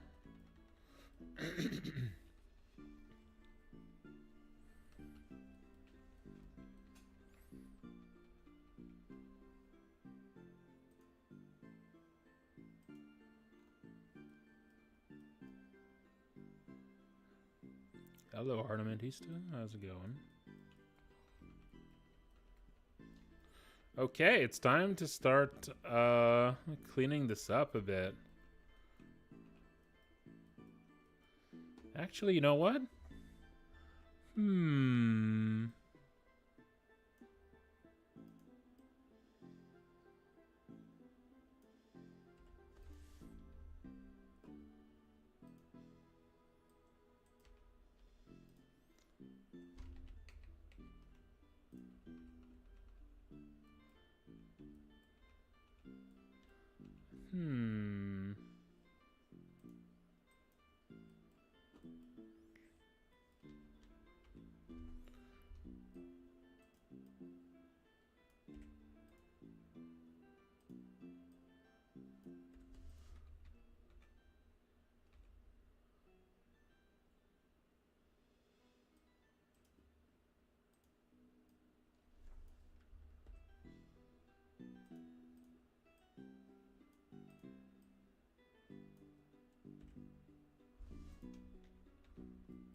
Yeah, that looks good.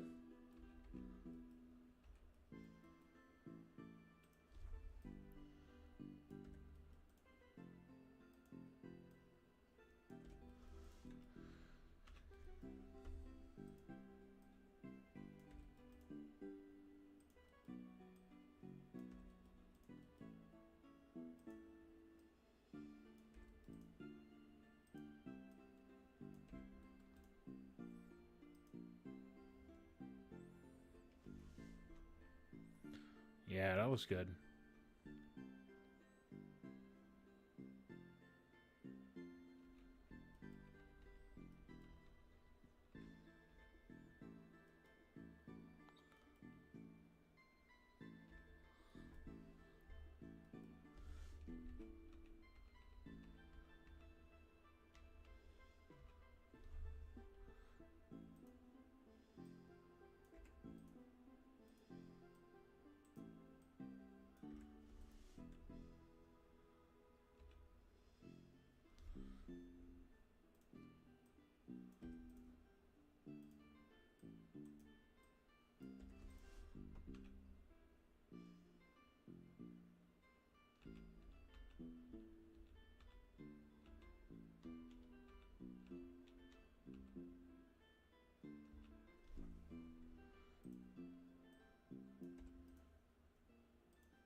All right. Now I'm ready to actually detail this. Whew. It's going to be a big old mess to do, but it's going to be worth it. Going to save that separately here. And him too. And I'm going to flatten these. And let's just start with the bottom. Let's change the background color so I have a little bit more. Yeah, let's give myself just a bit more contrast here. What color do I even use for contrast? Hmm.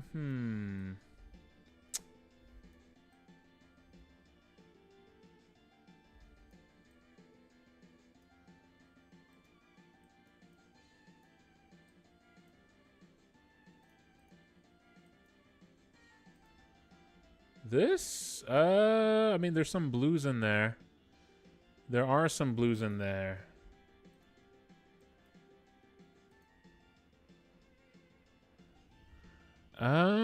This one kind of works. Yeah, just a little bit brighter.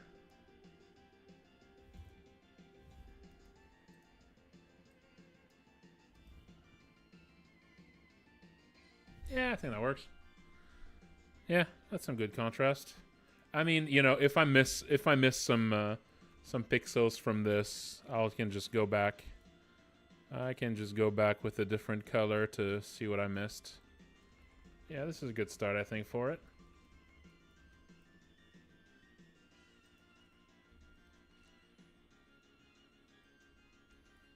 This is not the first thing I add animation to. Okay, let's just start with this first frame. I'm just gonna go frame by frame here. Frame by frame.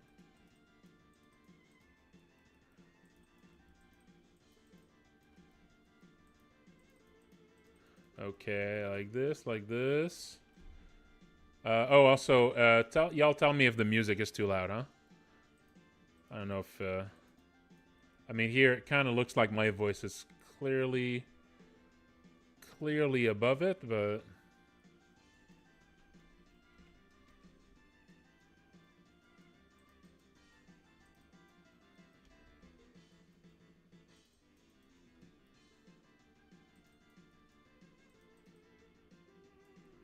Alright, good.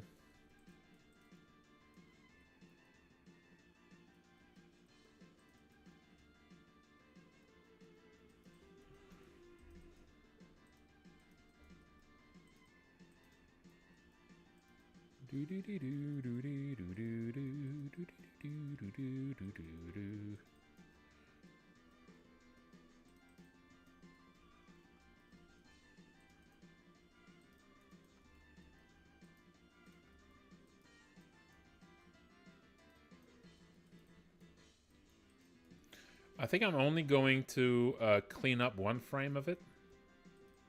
And then I think I'll move on to another thing I want to detail. Because again, the cleanup is sort of the boring part. The cleanup is kind of the boring part. So I'm gonna do most of that off stream. Just kind of showing an example here.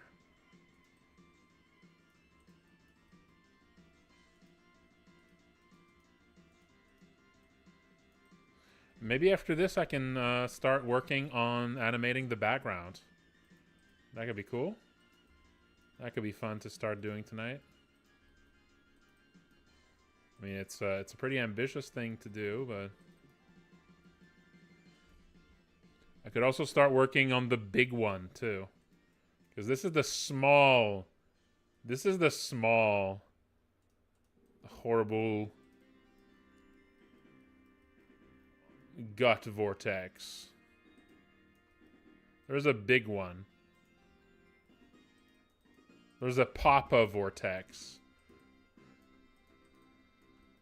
This is the baby vortex.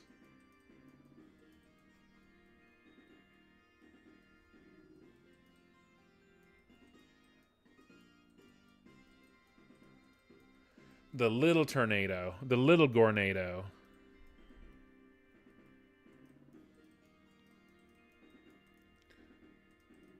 The Gornado kid, Gornado Jr.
How long it'll take me for like the rest of it? I have no idea.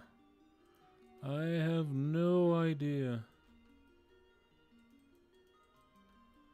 I mean, I feel like I'm a bit past like halfway through it. I did like there's only one really nasty one left to do that's like not started yet, which is the big version. The bigger brother of this one. Like all the others are either done or almost done. I might actually finish a bunch of them over this weekend. There's still some more stuff I want to do, but like there's some ending slides I also want to finish. So some ending slides that are a little sketchy looking. There you go. That's one frame. That's one frame polished up. Just need to detail the others, and then there's going to be a few little like patches, few little things to fix.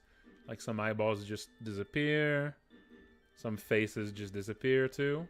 There's going to be some little tweaks after this, so it's not over as soon as I'm done detailing all of these. But you know, I'll be close. Okay, now I actually want to move on to trying to animate the actual background. So yes, so I'm going to leave the rest of detailing this for off stream because it's going to be a little bit more boring. You know, cleaning up is a little bit boring. So let's make...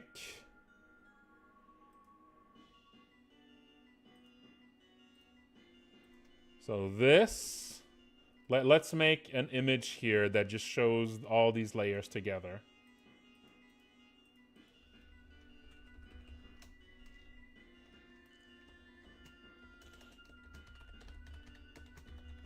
Panorama layers.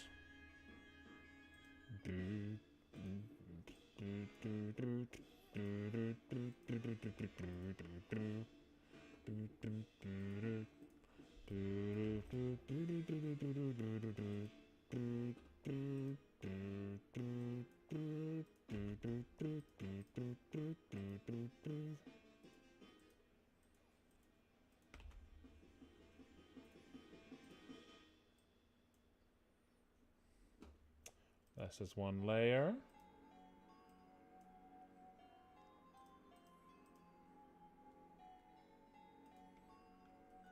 And this is one layer. This was all drawn by Unsilent Will. This is not mine. Yeah, this is the amazing background that he made for this bit.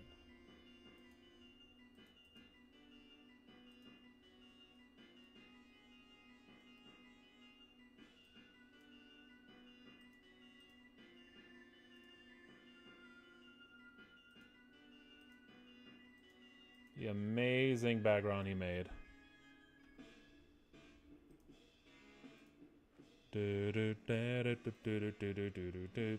And there's also this.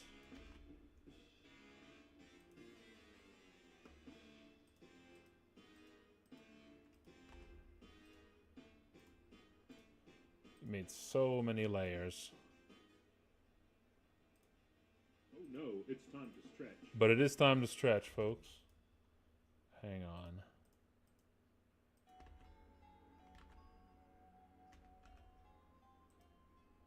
It is time to stretch. All right. Ooh, just for the faux theme too. We're gonna stretch over the faux theme, folks.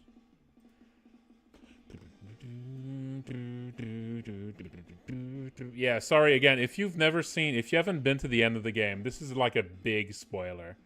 So I'm really sorry. I'm really sorry. You should really not see this before you get to the end of the game.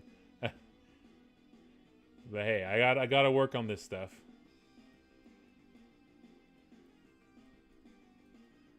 Okay. So this is the panorama you see. And you finally go outside. Alright, I'll run an ad, folks. Time to stretch.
Yeah.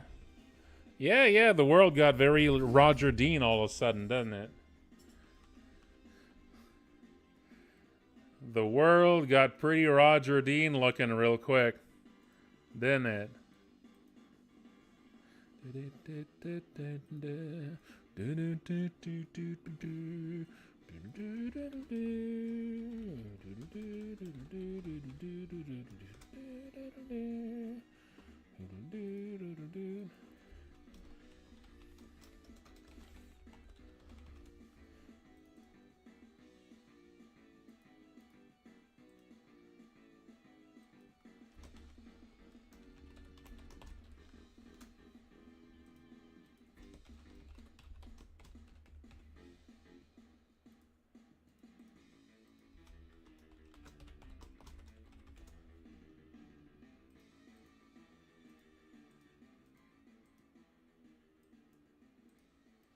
So there are buildings here. The buildings actually are already animated.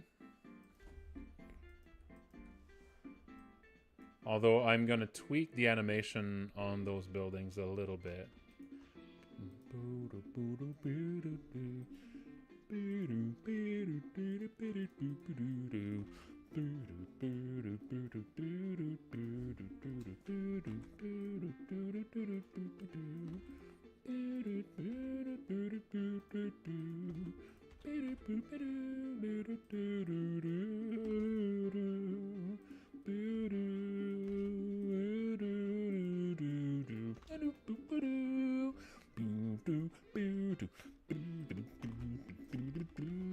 So this is the animation on the buildings there. Yeah, I do want to tweak them a little bit. Yeah, I think this was just that was just me like shuffling them around or anything. Yeah, I don't think it was yeah, I think that was my animation there. And I literally just like did the quickest thing I could do there.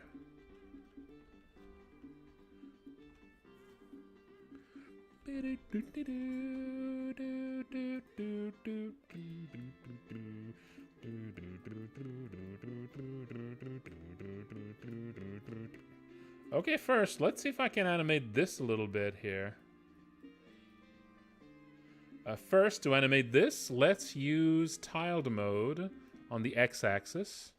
That way it shows me what it looks like when tiled.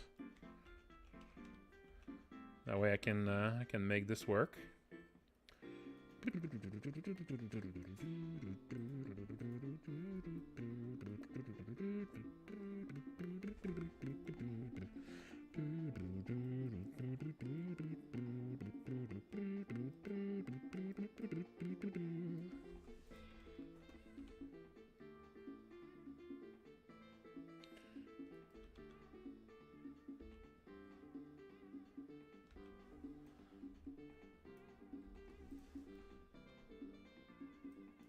So this is going to be, so the different things are going to animate at different speeds, I think. So I think this one in the background is probably going to animate very slowly.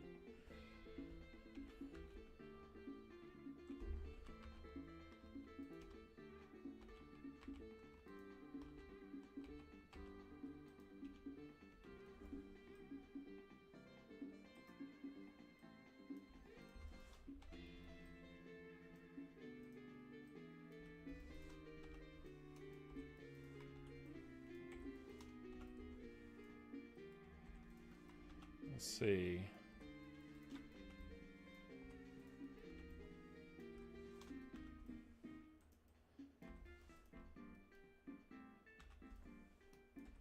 Yeah, I think this is probably gonna animate very slow.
Yeah, Pinky Boys, how's it going?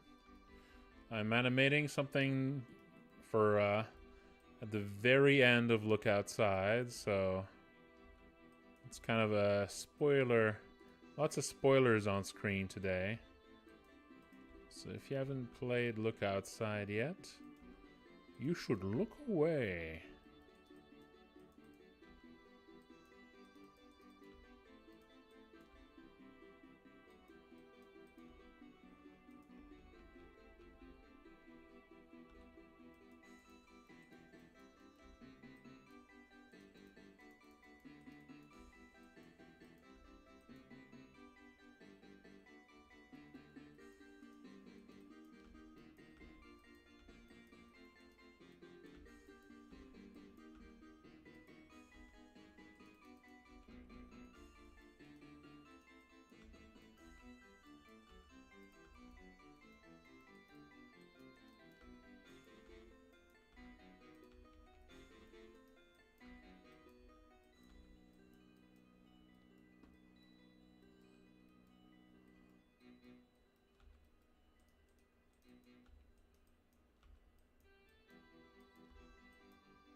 Yep, this one's done.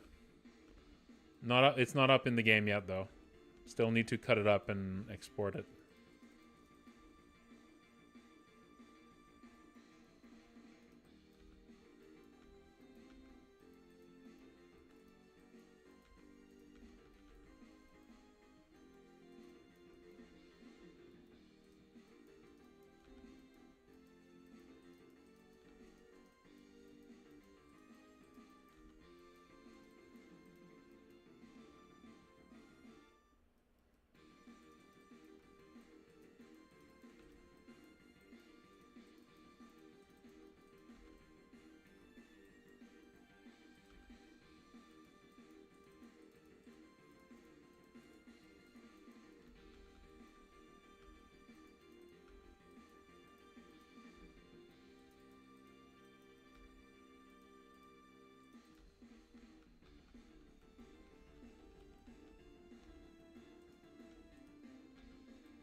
Mm-hmm. Yep.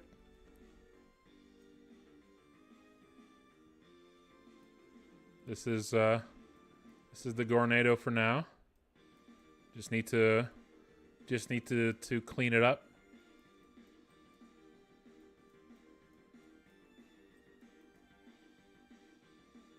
Just need to clean it up now, so I'll just do that off stream because the cleanup is a little bit more boring. I'll just do them on my off time. While watching some random video.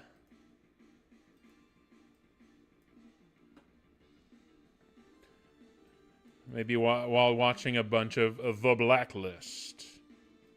I'm still catching up on The Blacklist. The Blacklist.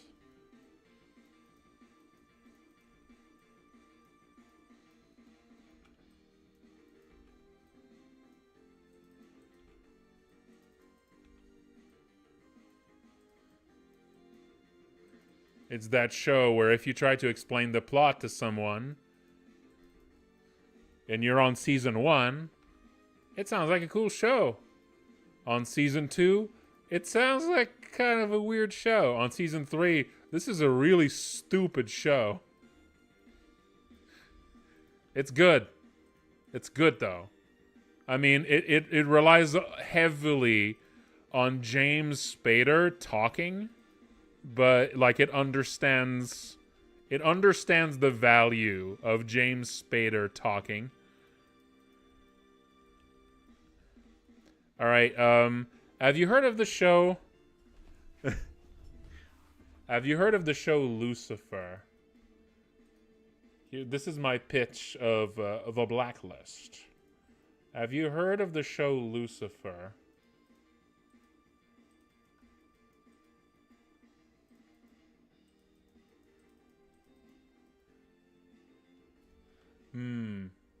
Well, if anyone has heard of the show Lucifer, I remember starting to watch Lucifer and being kind of disappointed that, like, the tone, like, Lucifer is just not really a threatening character, even though he's literally supposed to be the devil, but he just comes off as, you know, just a weenie. Like, you know, the premise of the show is, wow, this cop has to team up with literally the devil, right? This cop has to team up with the devil to solve crimes. That sounds amazing. That sounds awesome. But then the devil's a weenie. Well, The Blacklist, it feels like it's actually more true to that premise than Lucifer is.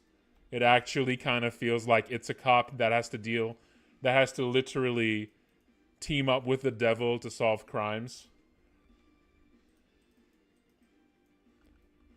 The devil-ish character in The Blacklist feels way closer to the actual devil than Lucifer does.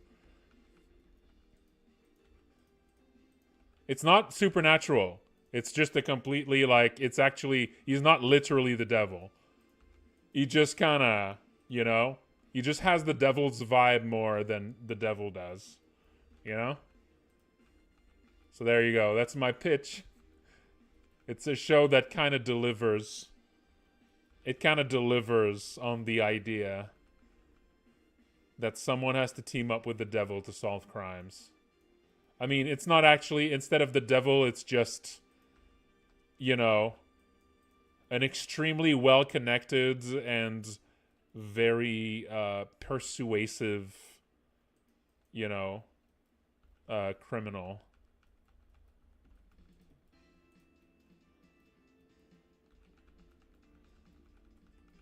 Oh, I'd have no problem with that. Pixel art is like such a mindless thing. I can't do it with programming or like game design, but like with pixel art, yeah. Like when I'm figuring out the animation, I need to focus, but when I'm cleaning up something, I don't even need to pay attention.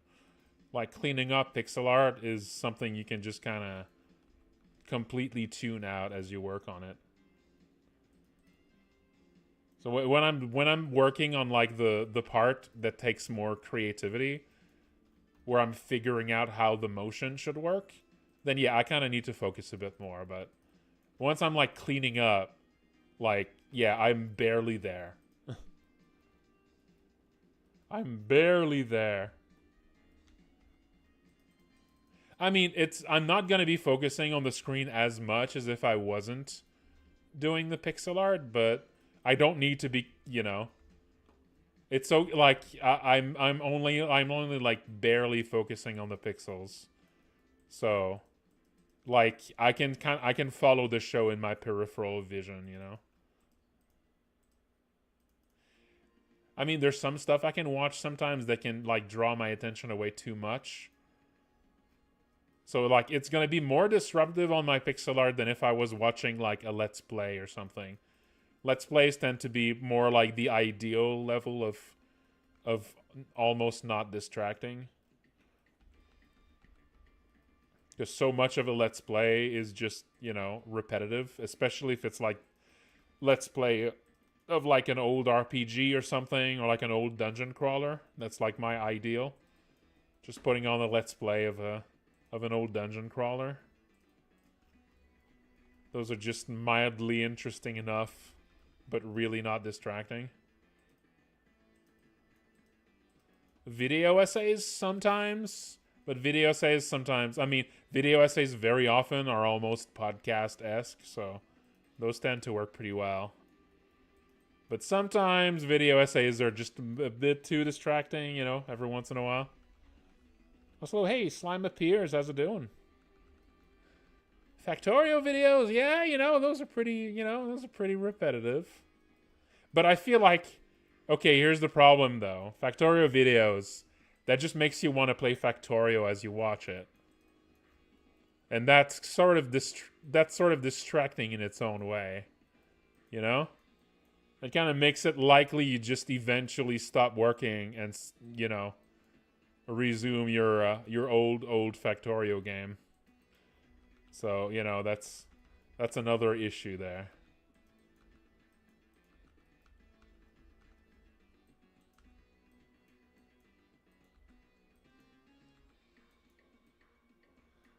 Yeah. You don't want to resume a Factorio game lightly. You know? Can your work schedule survive that? It's not something you do lightly, resuming a Factorio game.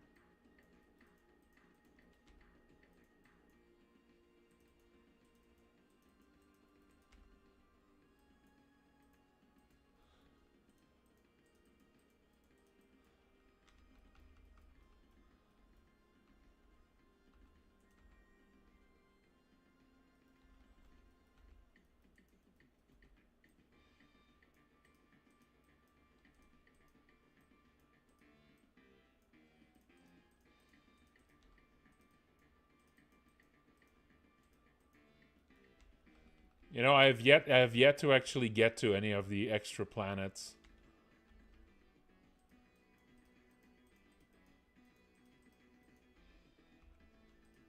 I have yet to actually reach any of the extra planets in Factorio.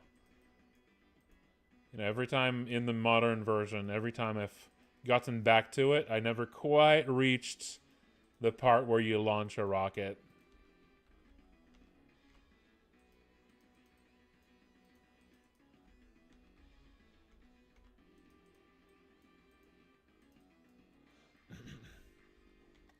Yeah, alas.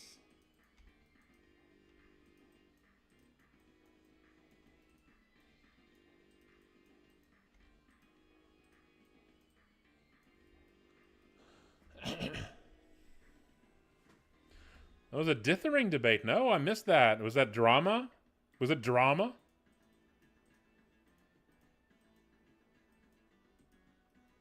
Damn.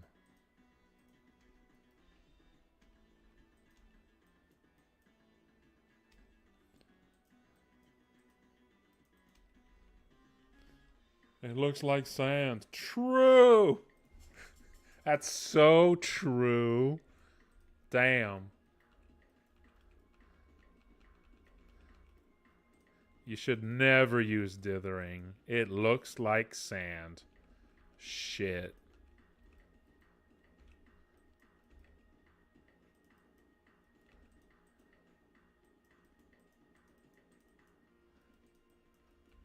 Listen, I am a recovering dithering addict, so I'm a little bit biased I'm a little bit biased against dithering, you know.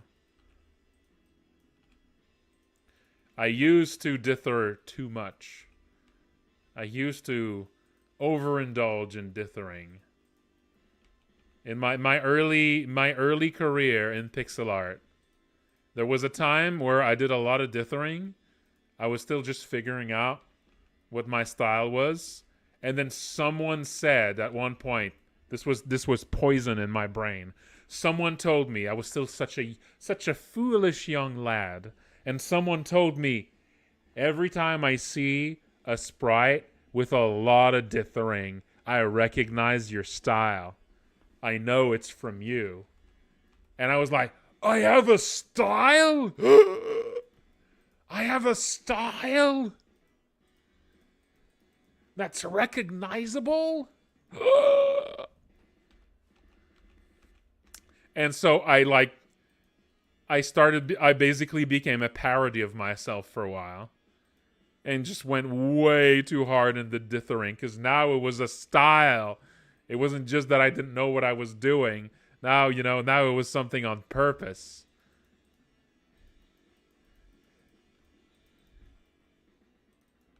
This was the artist version of someone putting on a hat for the first time.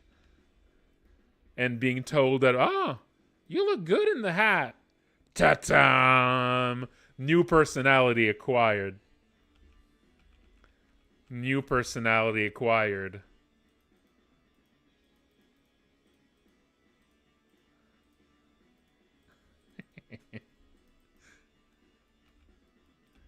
So there you go. And then, a few years later, what happened is, I drew one of my dithering covered sprites again. Right? And then someone said, hey, you should try... Why don't you try this one just without the dithering? See, I made a little edit where I just took your sprite and all I did was removing the dithering. What do you think? And it just looked so much better. It just looked so much better without it. And I immediately stopped dithering forever. That instantly killed my overindulgence in dithering phase. Just instant death. Executed. Shot, bullet in the head. Sometimes all you need is a very clear... I mean, I still use dithering at times, but now I'm selective with it. I just use dithering now when I just really need something to look smooth and I just don't have the colors for it. Or when I really want to mix two colors together. And again, I don't have the color for it. And, then dithering is now this carefully used, this carefully deployed tool. Instead of just something I did every chance I could because that made it more pixel arty. But yeah. So there you go. That is my relationship to dithering.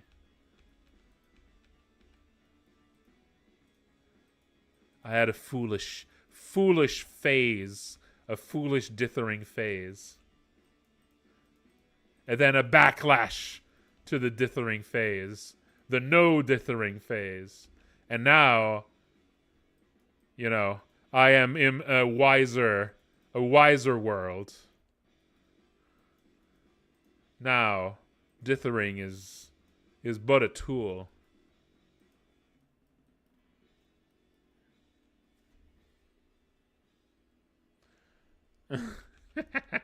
Yeah, obviously it's stupid.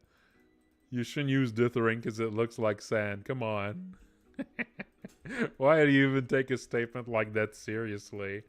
It's just someone wanting to get some Twitter clicks. Or someone who probably didn't actually even think that. Come on. Don't get baited. Don't get baited. You're being baited. I'll say it. I'll say it. Dithering looks bad. Oh, hang on, son. Will, yes, yes. I'm trying to make kind of a flow animation, but without animating it too much, you know? Trying to keep it just kind of a pulse. Hopefully to make it... It's going to be animated a little slower than in the preview. The preview here is too fast. That makes it look like it's too close, you know? In reality, that animation's probably going to be like half the speed. Yeah, something like that. Maybe even slower than that. The furthest away they are, the slower that animation should be.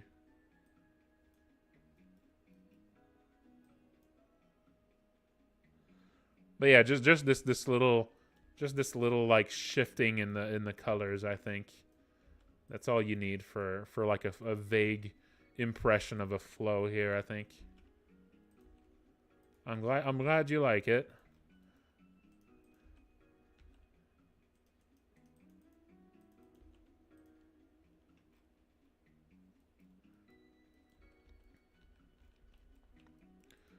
Yeah, like I said earlier, Unsilent Will here is the one that actually drew this amazing background. It was based off of a sketch that I sent him.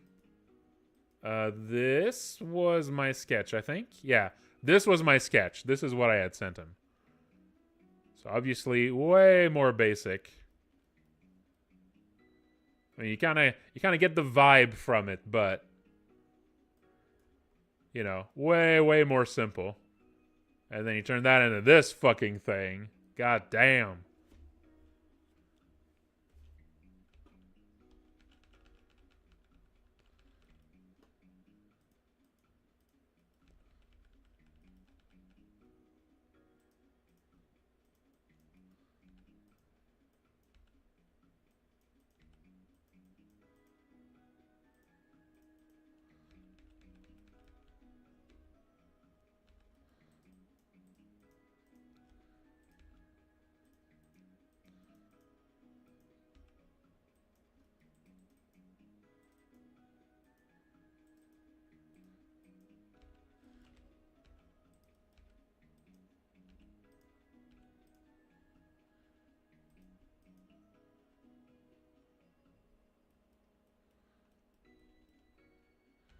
Mm-hmm. Yeah. I'm actually thinking of having the building tendrils, some of them to be like to actually reach into the sky more specifically, so they look more rigid. Because they're like more like smoke. They're more like smoke here, but this is all meant to be like those same tendrils. So I might mess with some of them to be more like a static shape.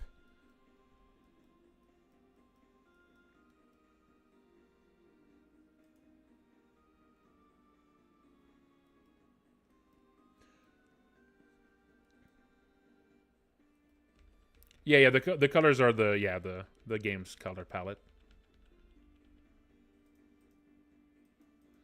Also, yeah, this is gonna be a little bit confusing sometimes now that I'm multi-streaming between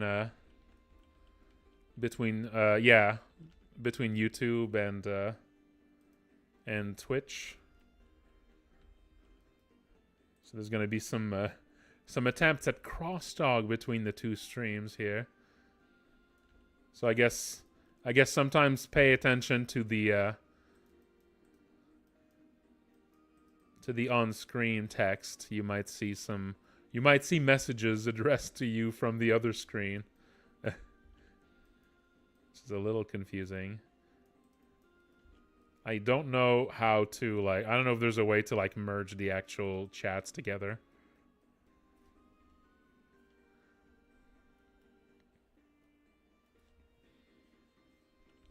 Yeah, Unsilent Will's got a mastery of color that still eludes me. I try.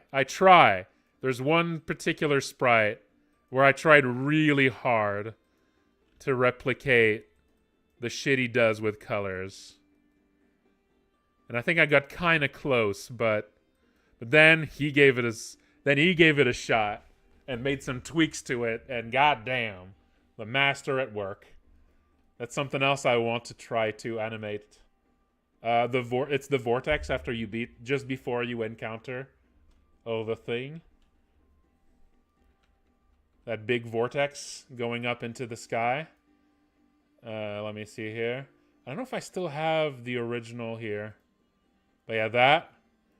So at first, so this is after Unsilent Will went in there and added details to it. Let's see, is this the original here? Yeah, this was my original. I think this was my original. And there are multiple layers that they didn't quite make it in though. But yeah, this was my attempt at trying to just do those colors, but then he went in there and damn, look at that. Look at that. Colors are tough. Colors are hard.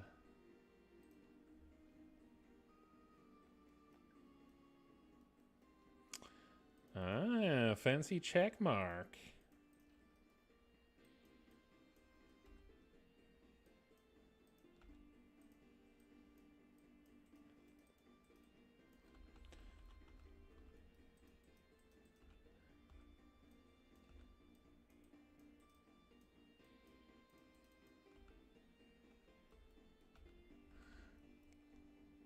Yeah, I like that. I like the flow illusion from just kind of wiggling the the shading here. That works really well. It's a very anime approach, I think, to animating flow, right? This is kind of what anime often does. Just kind of wiggling the shading like that. It works.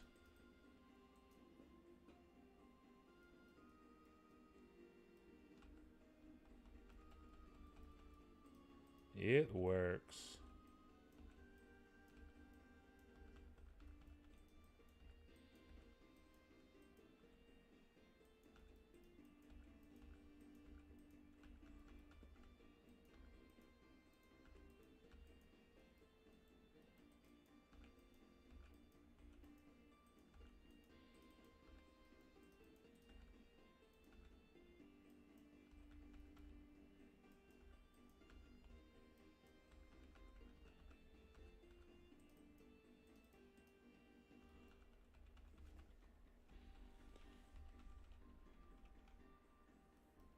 Mm-hmm.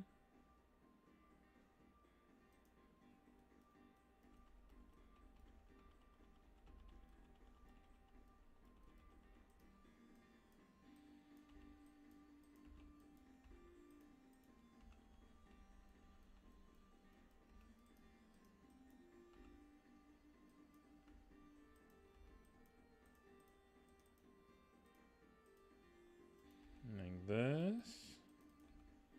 Like that.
Yeah, I do remember. Yeah. You made all these wonderfully cringe Lyle images.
You what? You did what? For a Chivo? I can't believe this. I can't believe this.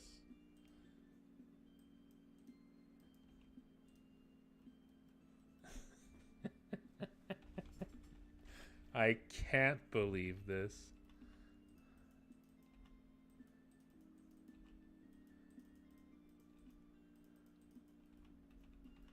Incredible.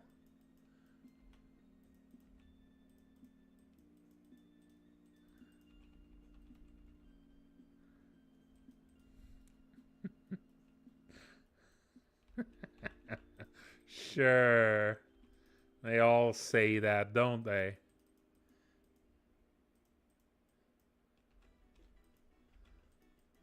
Ooh, that sounds good. It's a really catchy second battle song. We all love a catchy second half of the game battle song, don't we, folks?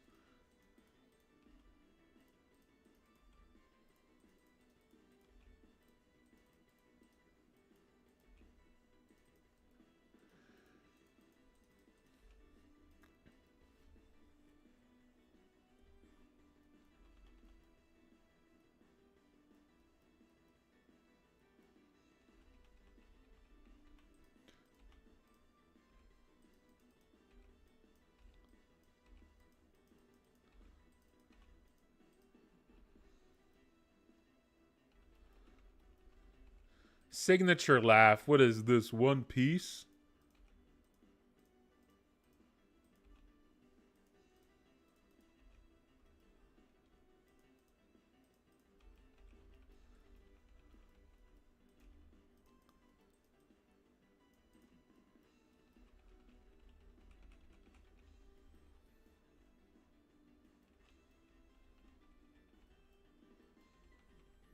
I see Look Outside fan art every single damn day.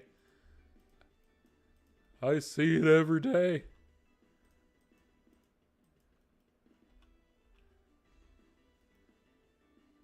I'm on Tumblr.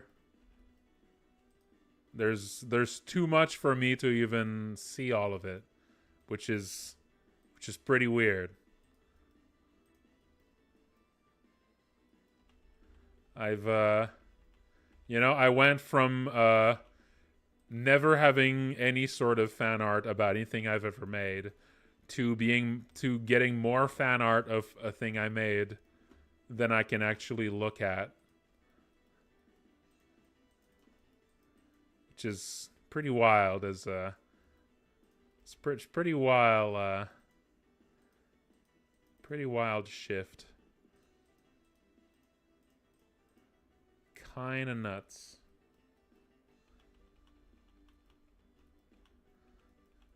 Well, I wouldn't go that far.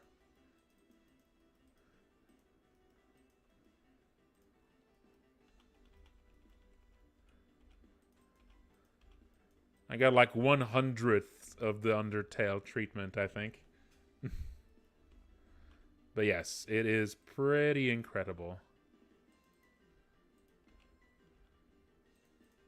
The game has a lot of fans, and they are extremely creative and enthusiastic.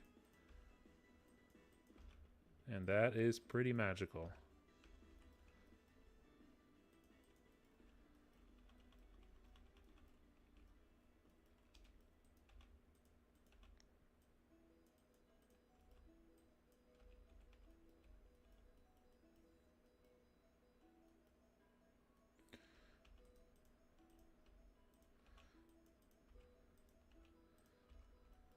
You know, the Undertale fan base being bad is something I haven't really...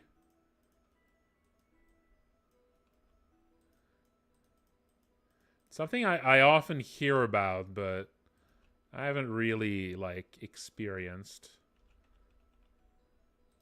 I guess it might be very location-based.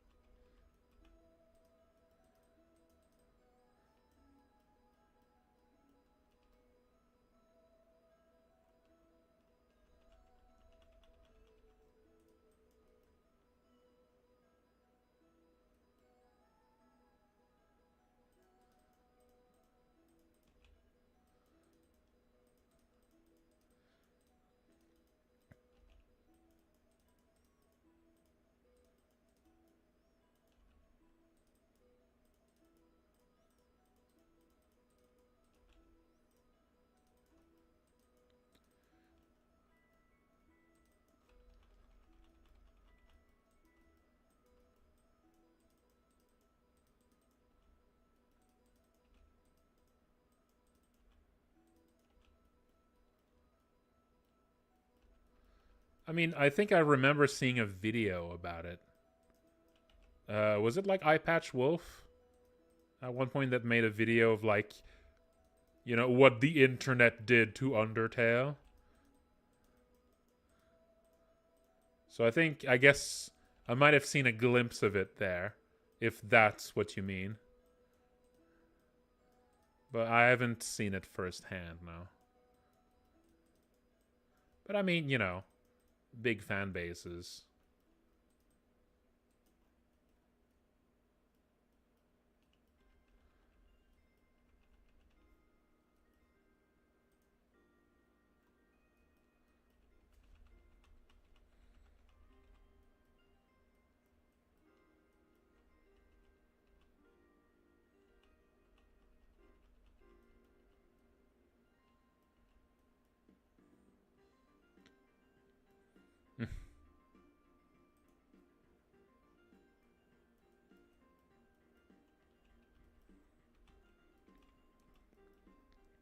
Yeah, I guess my experience of the Undertale fandom is just like, you know, whatever bits of it end up on like YouTube and on like social media. But I'm not deep enough to get, you know, I only get the surface. I only get the surface reflection of it. You know, bits of I get you know, bits of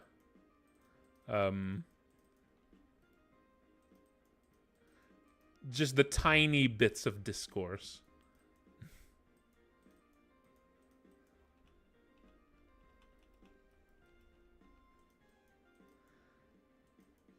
The slightest bits of discourse.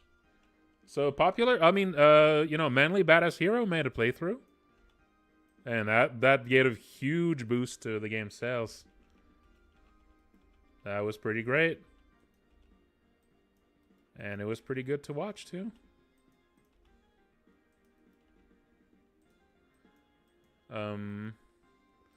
I have heard rumblings that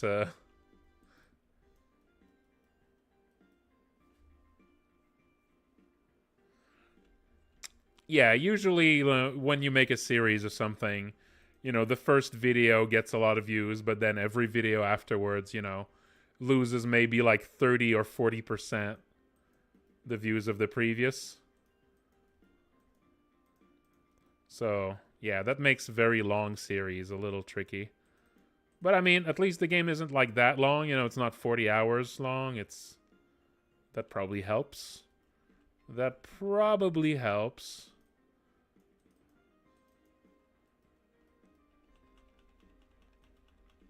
Yeah, I imagine a lot of people did, considering just the sheer numbers. The sheer numbers that that video made.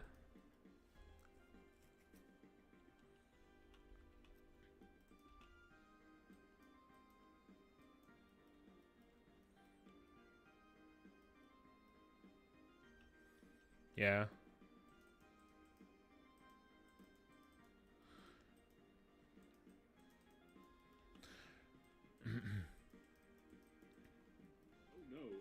I actually wonder for the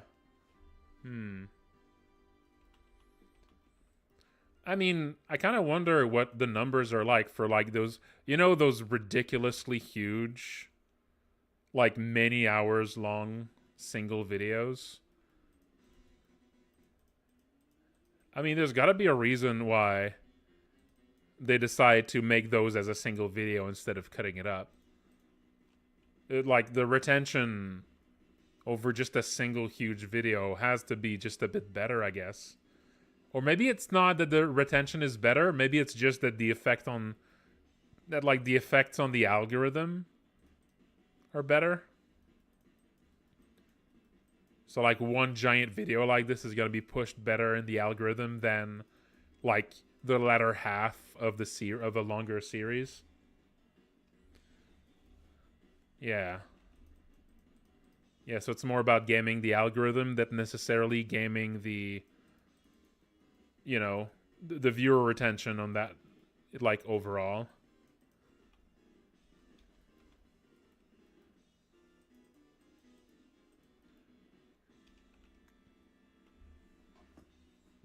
Yeah.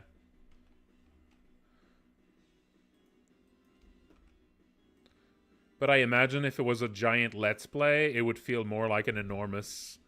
It would feel more like an enormous like stream VOD than like a series. So maybe that logic just doesn't really translate.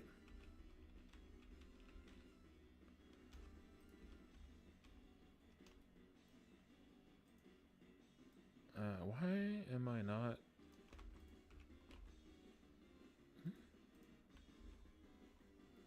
What?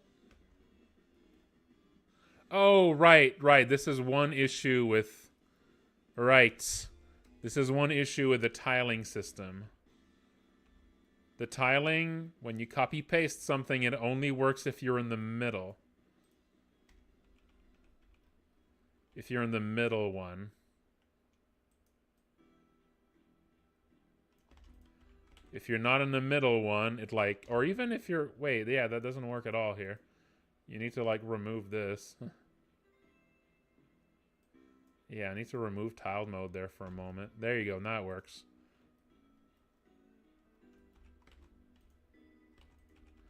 Yeah. The tile mode kind of messes with that. I mean, I'm sure some people are intimidated. I mean, I'm certainly a little bit intimidated by 6-hour videos. Wasn't there a giant video recently that I remember that I just kind of passed on, and I might come back to it later? It was the latest Creepcast, or maybe like 2 weeks ago. Wasn't it like 8 hours or something?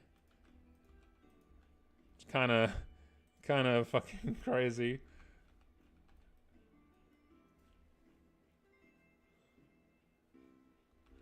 Yeah, that's a little much.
Who knows?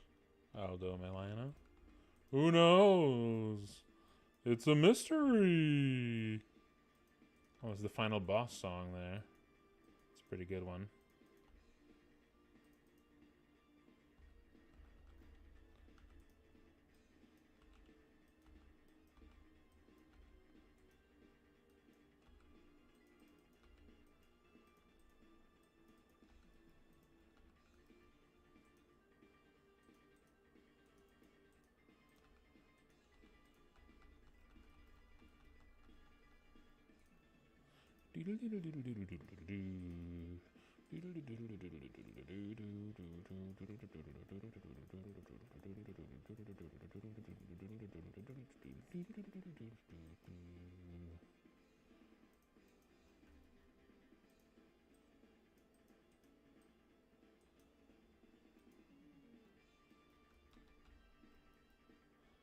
Also, all the action button reviews, they're like every one of them is longer than the last.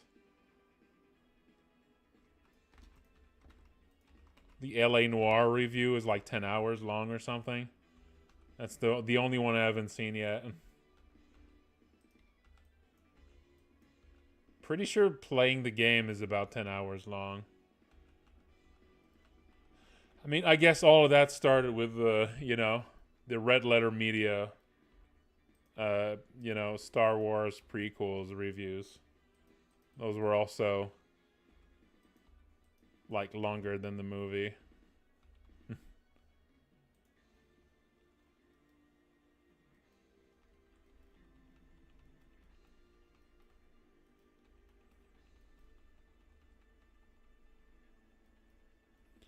Okay, I'm pretty happy with this one here.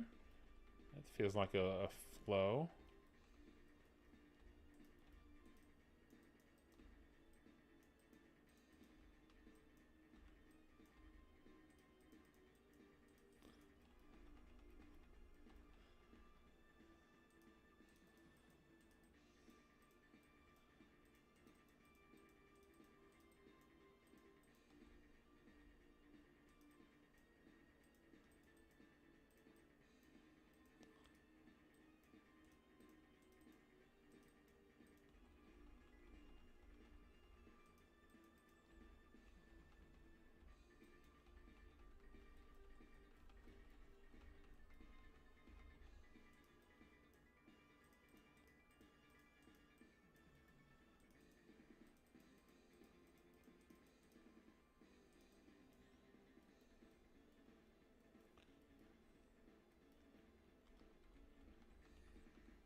Okay, there's one.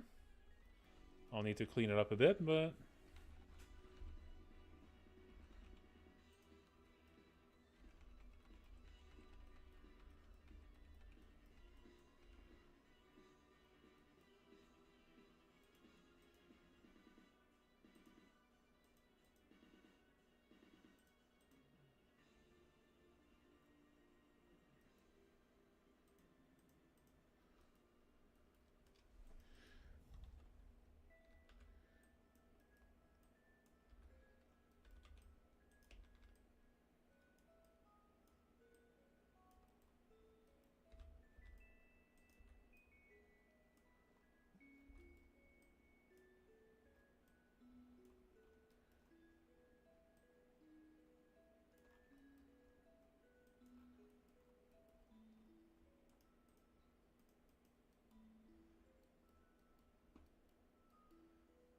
Yeah. I mean, I wanted to animate some of it from the start, but yeah, we just completely ran out of time. And at one point, I was At one point, I was considering like, okay, animating them, but like animating it like cheaply, you know, just really basic. But then I didn't even have time to do that at one point, so I just kind of kept moving back on the animation, and then in the end, it launched with still images. But now I have all the time in the world. I can just kind of go nuts. I can just go nuts with it.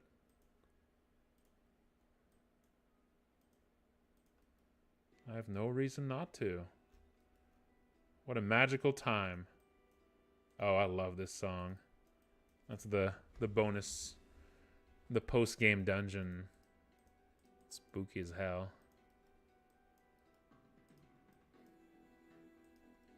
Never actually reached that in-game. As much as I like this game's soundtrack, I've never actually like even reached the end of it at all. Listen, I have fun with these games, but I usually lose steam before like the halfway point. Still have fun on that, you know. Still have fun until then.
Do do do.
There we go. Just a little polish on that.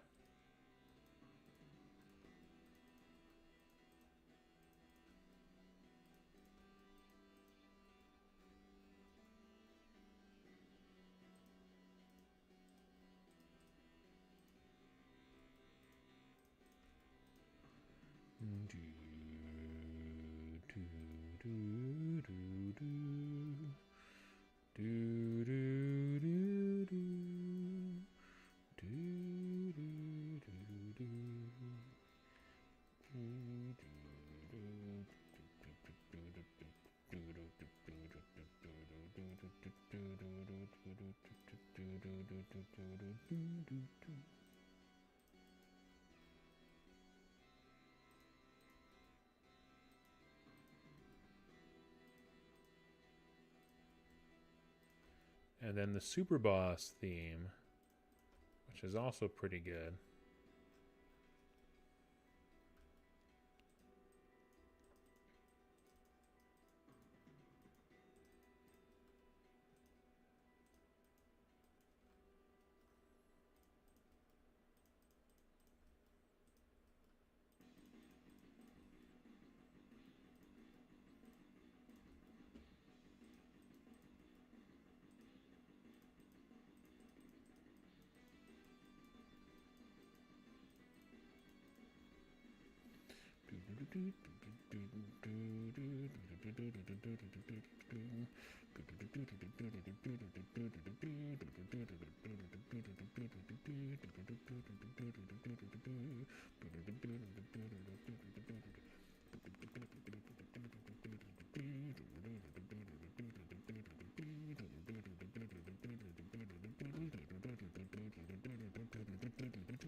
Okay, now to animate this.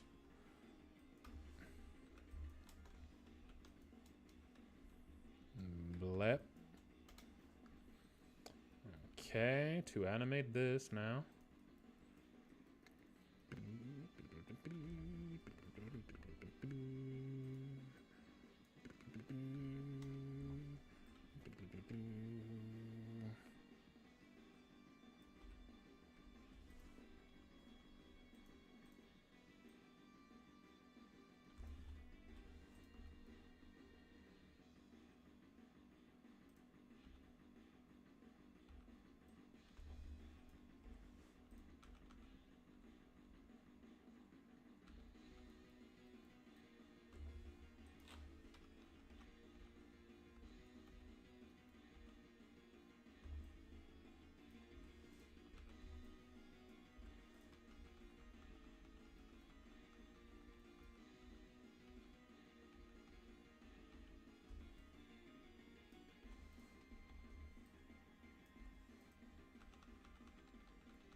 There we go. Just a nice little wobble. And then on top of this, let's clean this wobble a little. And then add a little bit of a flow animation too.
I am.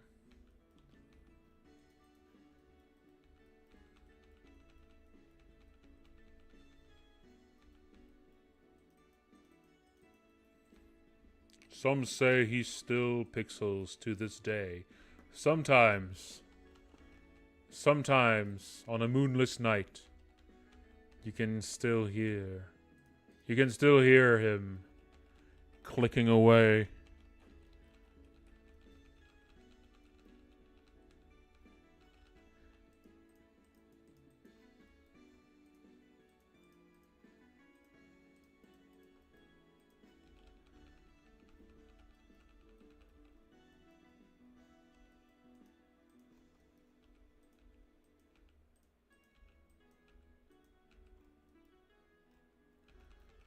Okay, now let's do the flow.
There we go.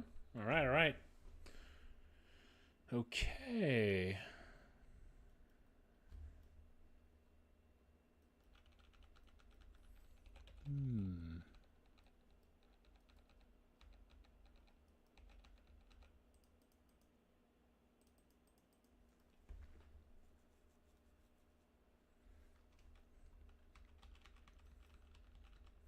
Yeah, it is past midnight, so I'm probably going to stop pretty soon, but I want to...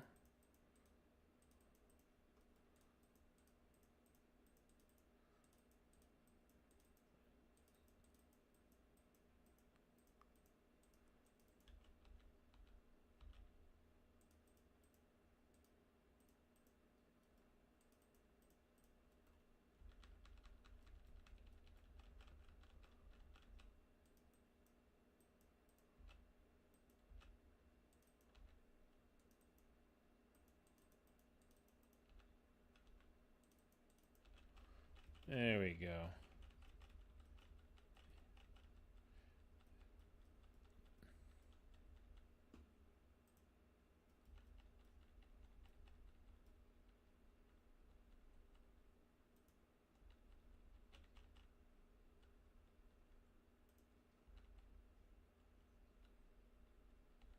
Nice. I mean, it's gonna need a lot more work than that, but this is a really good start. And yeah, I do want to animate this one here too.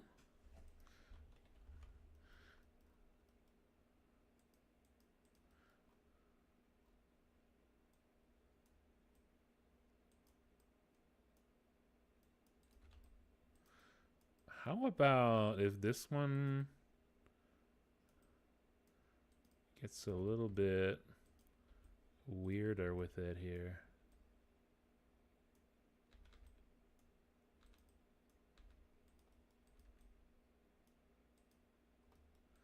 Yeah.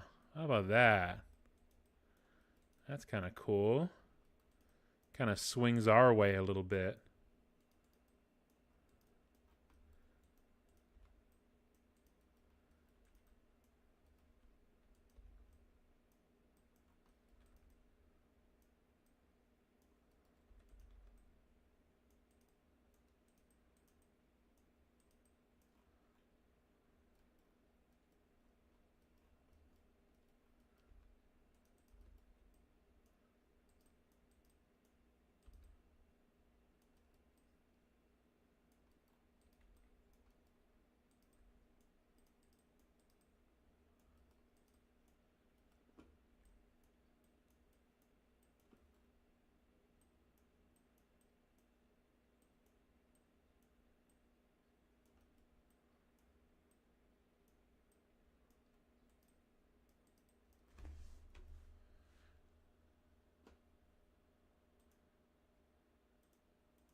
Yeah, I kind of like that.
Oh, an ad break's coming.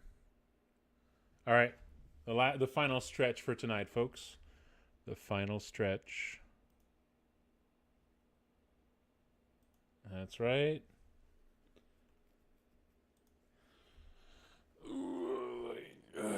Oh, and let's put on a last bit of music.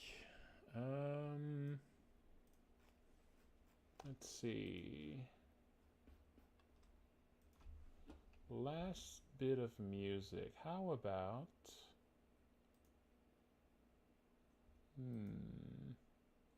Can't be too long.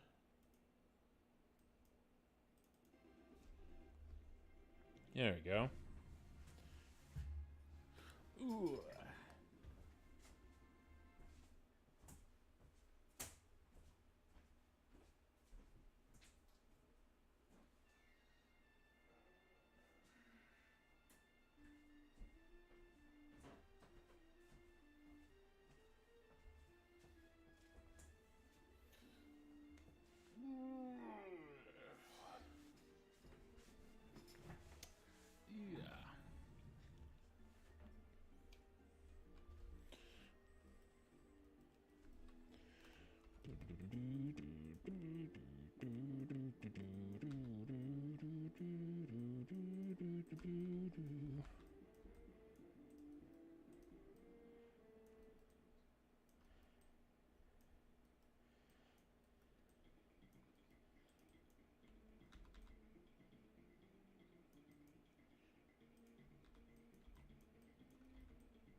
Ah, the tendril.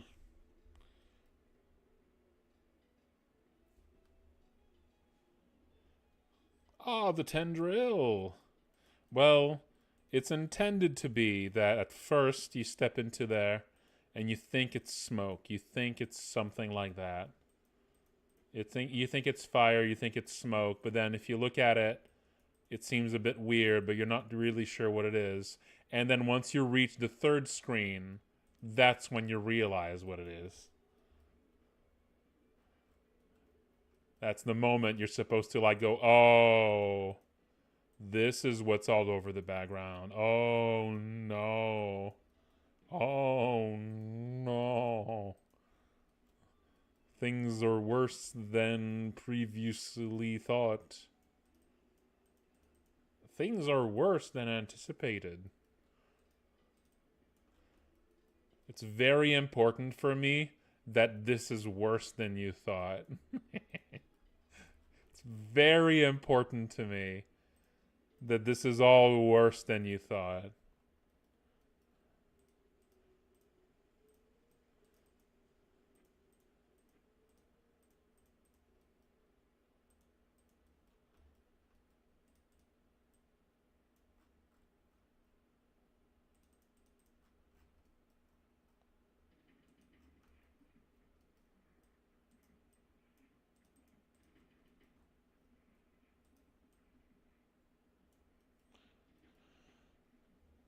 Yeah.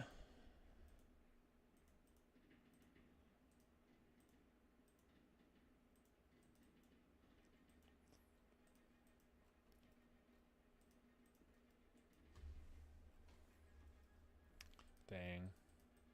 Pestafarians were right all along. They just had to wait a little longer.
it's time to stretch.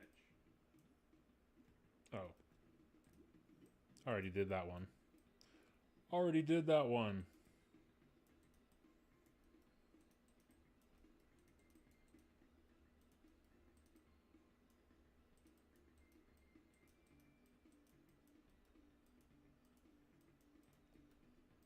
No redundant stretching here.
Okay, let's animate this one. Let's animate this one. And with that, I think this... Yeah, I think this this layer is going to be done animating after this one here.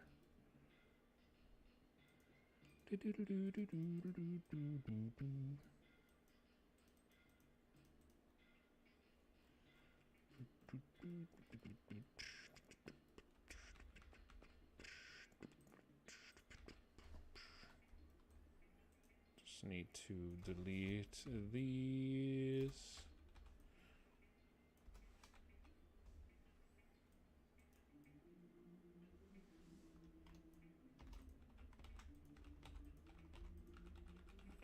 There you go.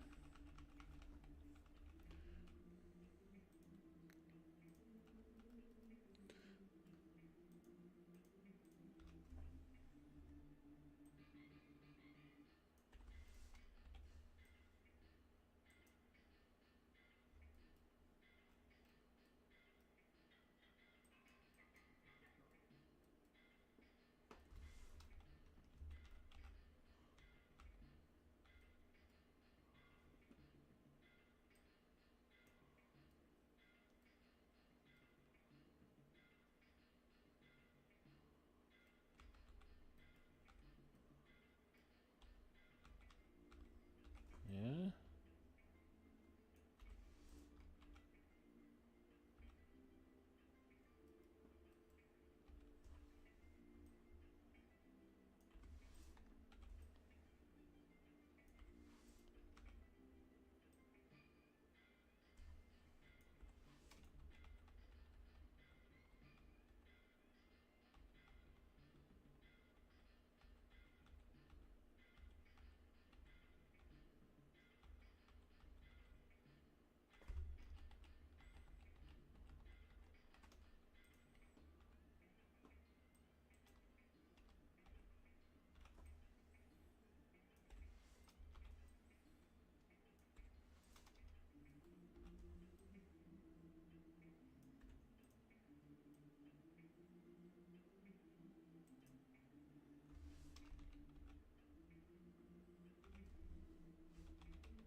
Some stuff for the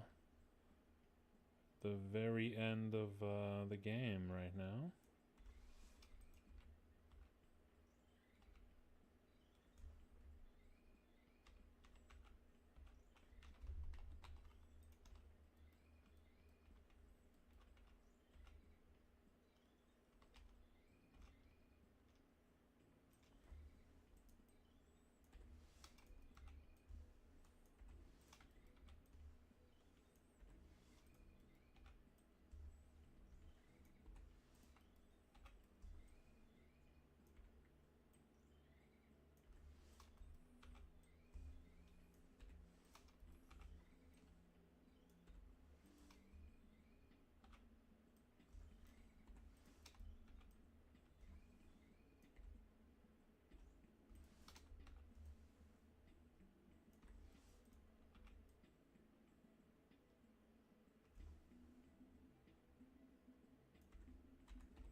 1.5 is already out.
This is for the very end of the game.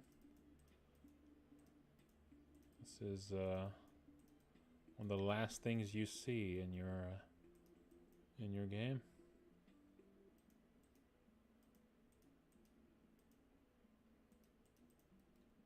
Yeah, it's for 1.6.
Hack fraud detected. There it is. There it is.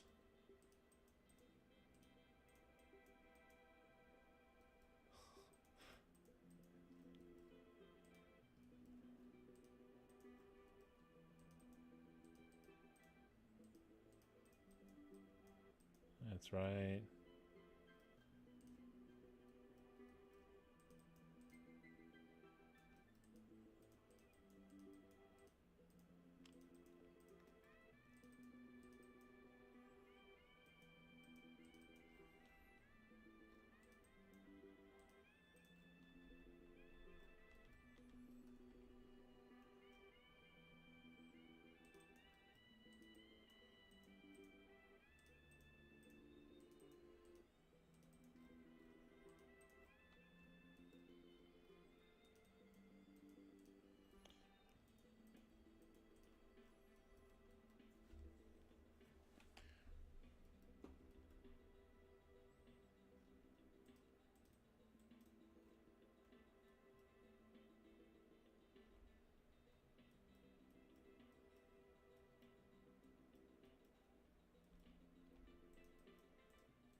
Deconstructed sandwich.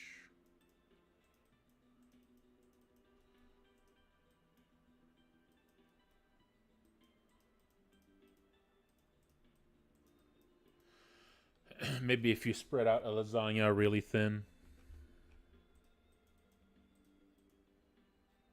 You really gotta spread it out.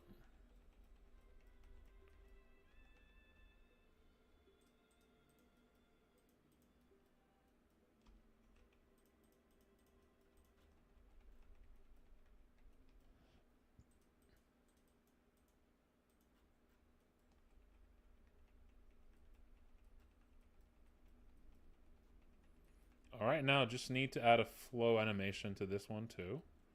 And then I'm done with this whole layer. Neat.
I mean, right now the plan is 1.6 and 2.0. We'll see. We'll see how things play out.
All right, nice. I'm done. I'm done.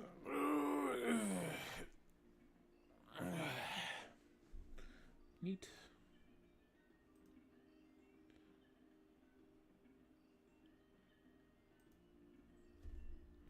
Yeah, I'm pretty happy with these. So yeah, tonight I animated this. Oh, actually, still have to clean this one later.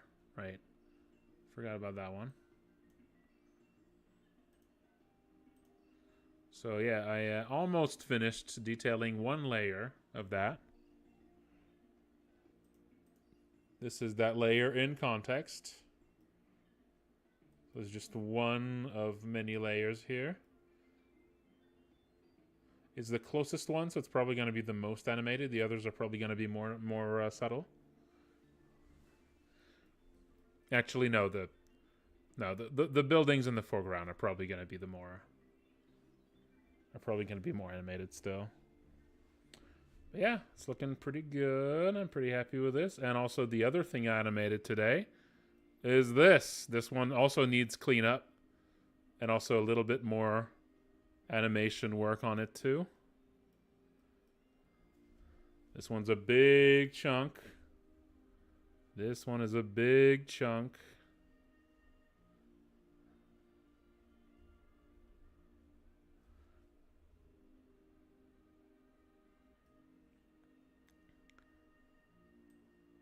And yeah, I should be finishing like all of these this weekend, I think. I think I'm going to be finishing all of these this weekend. All right, but yes, so that's going to be it for tonight, folks.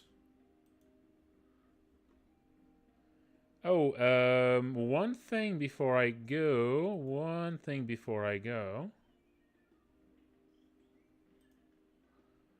I do have a Patreon now, folks. So I'd appreciate if you considered supporting my Patreon. Just posting on both of these. All right. Okay, but yeah, that's gonna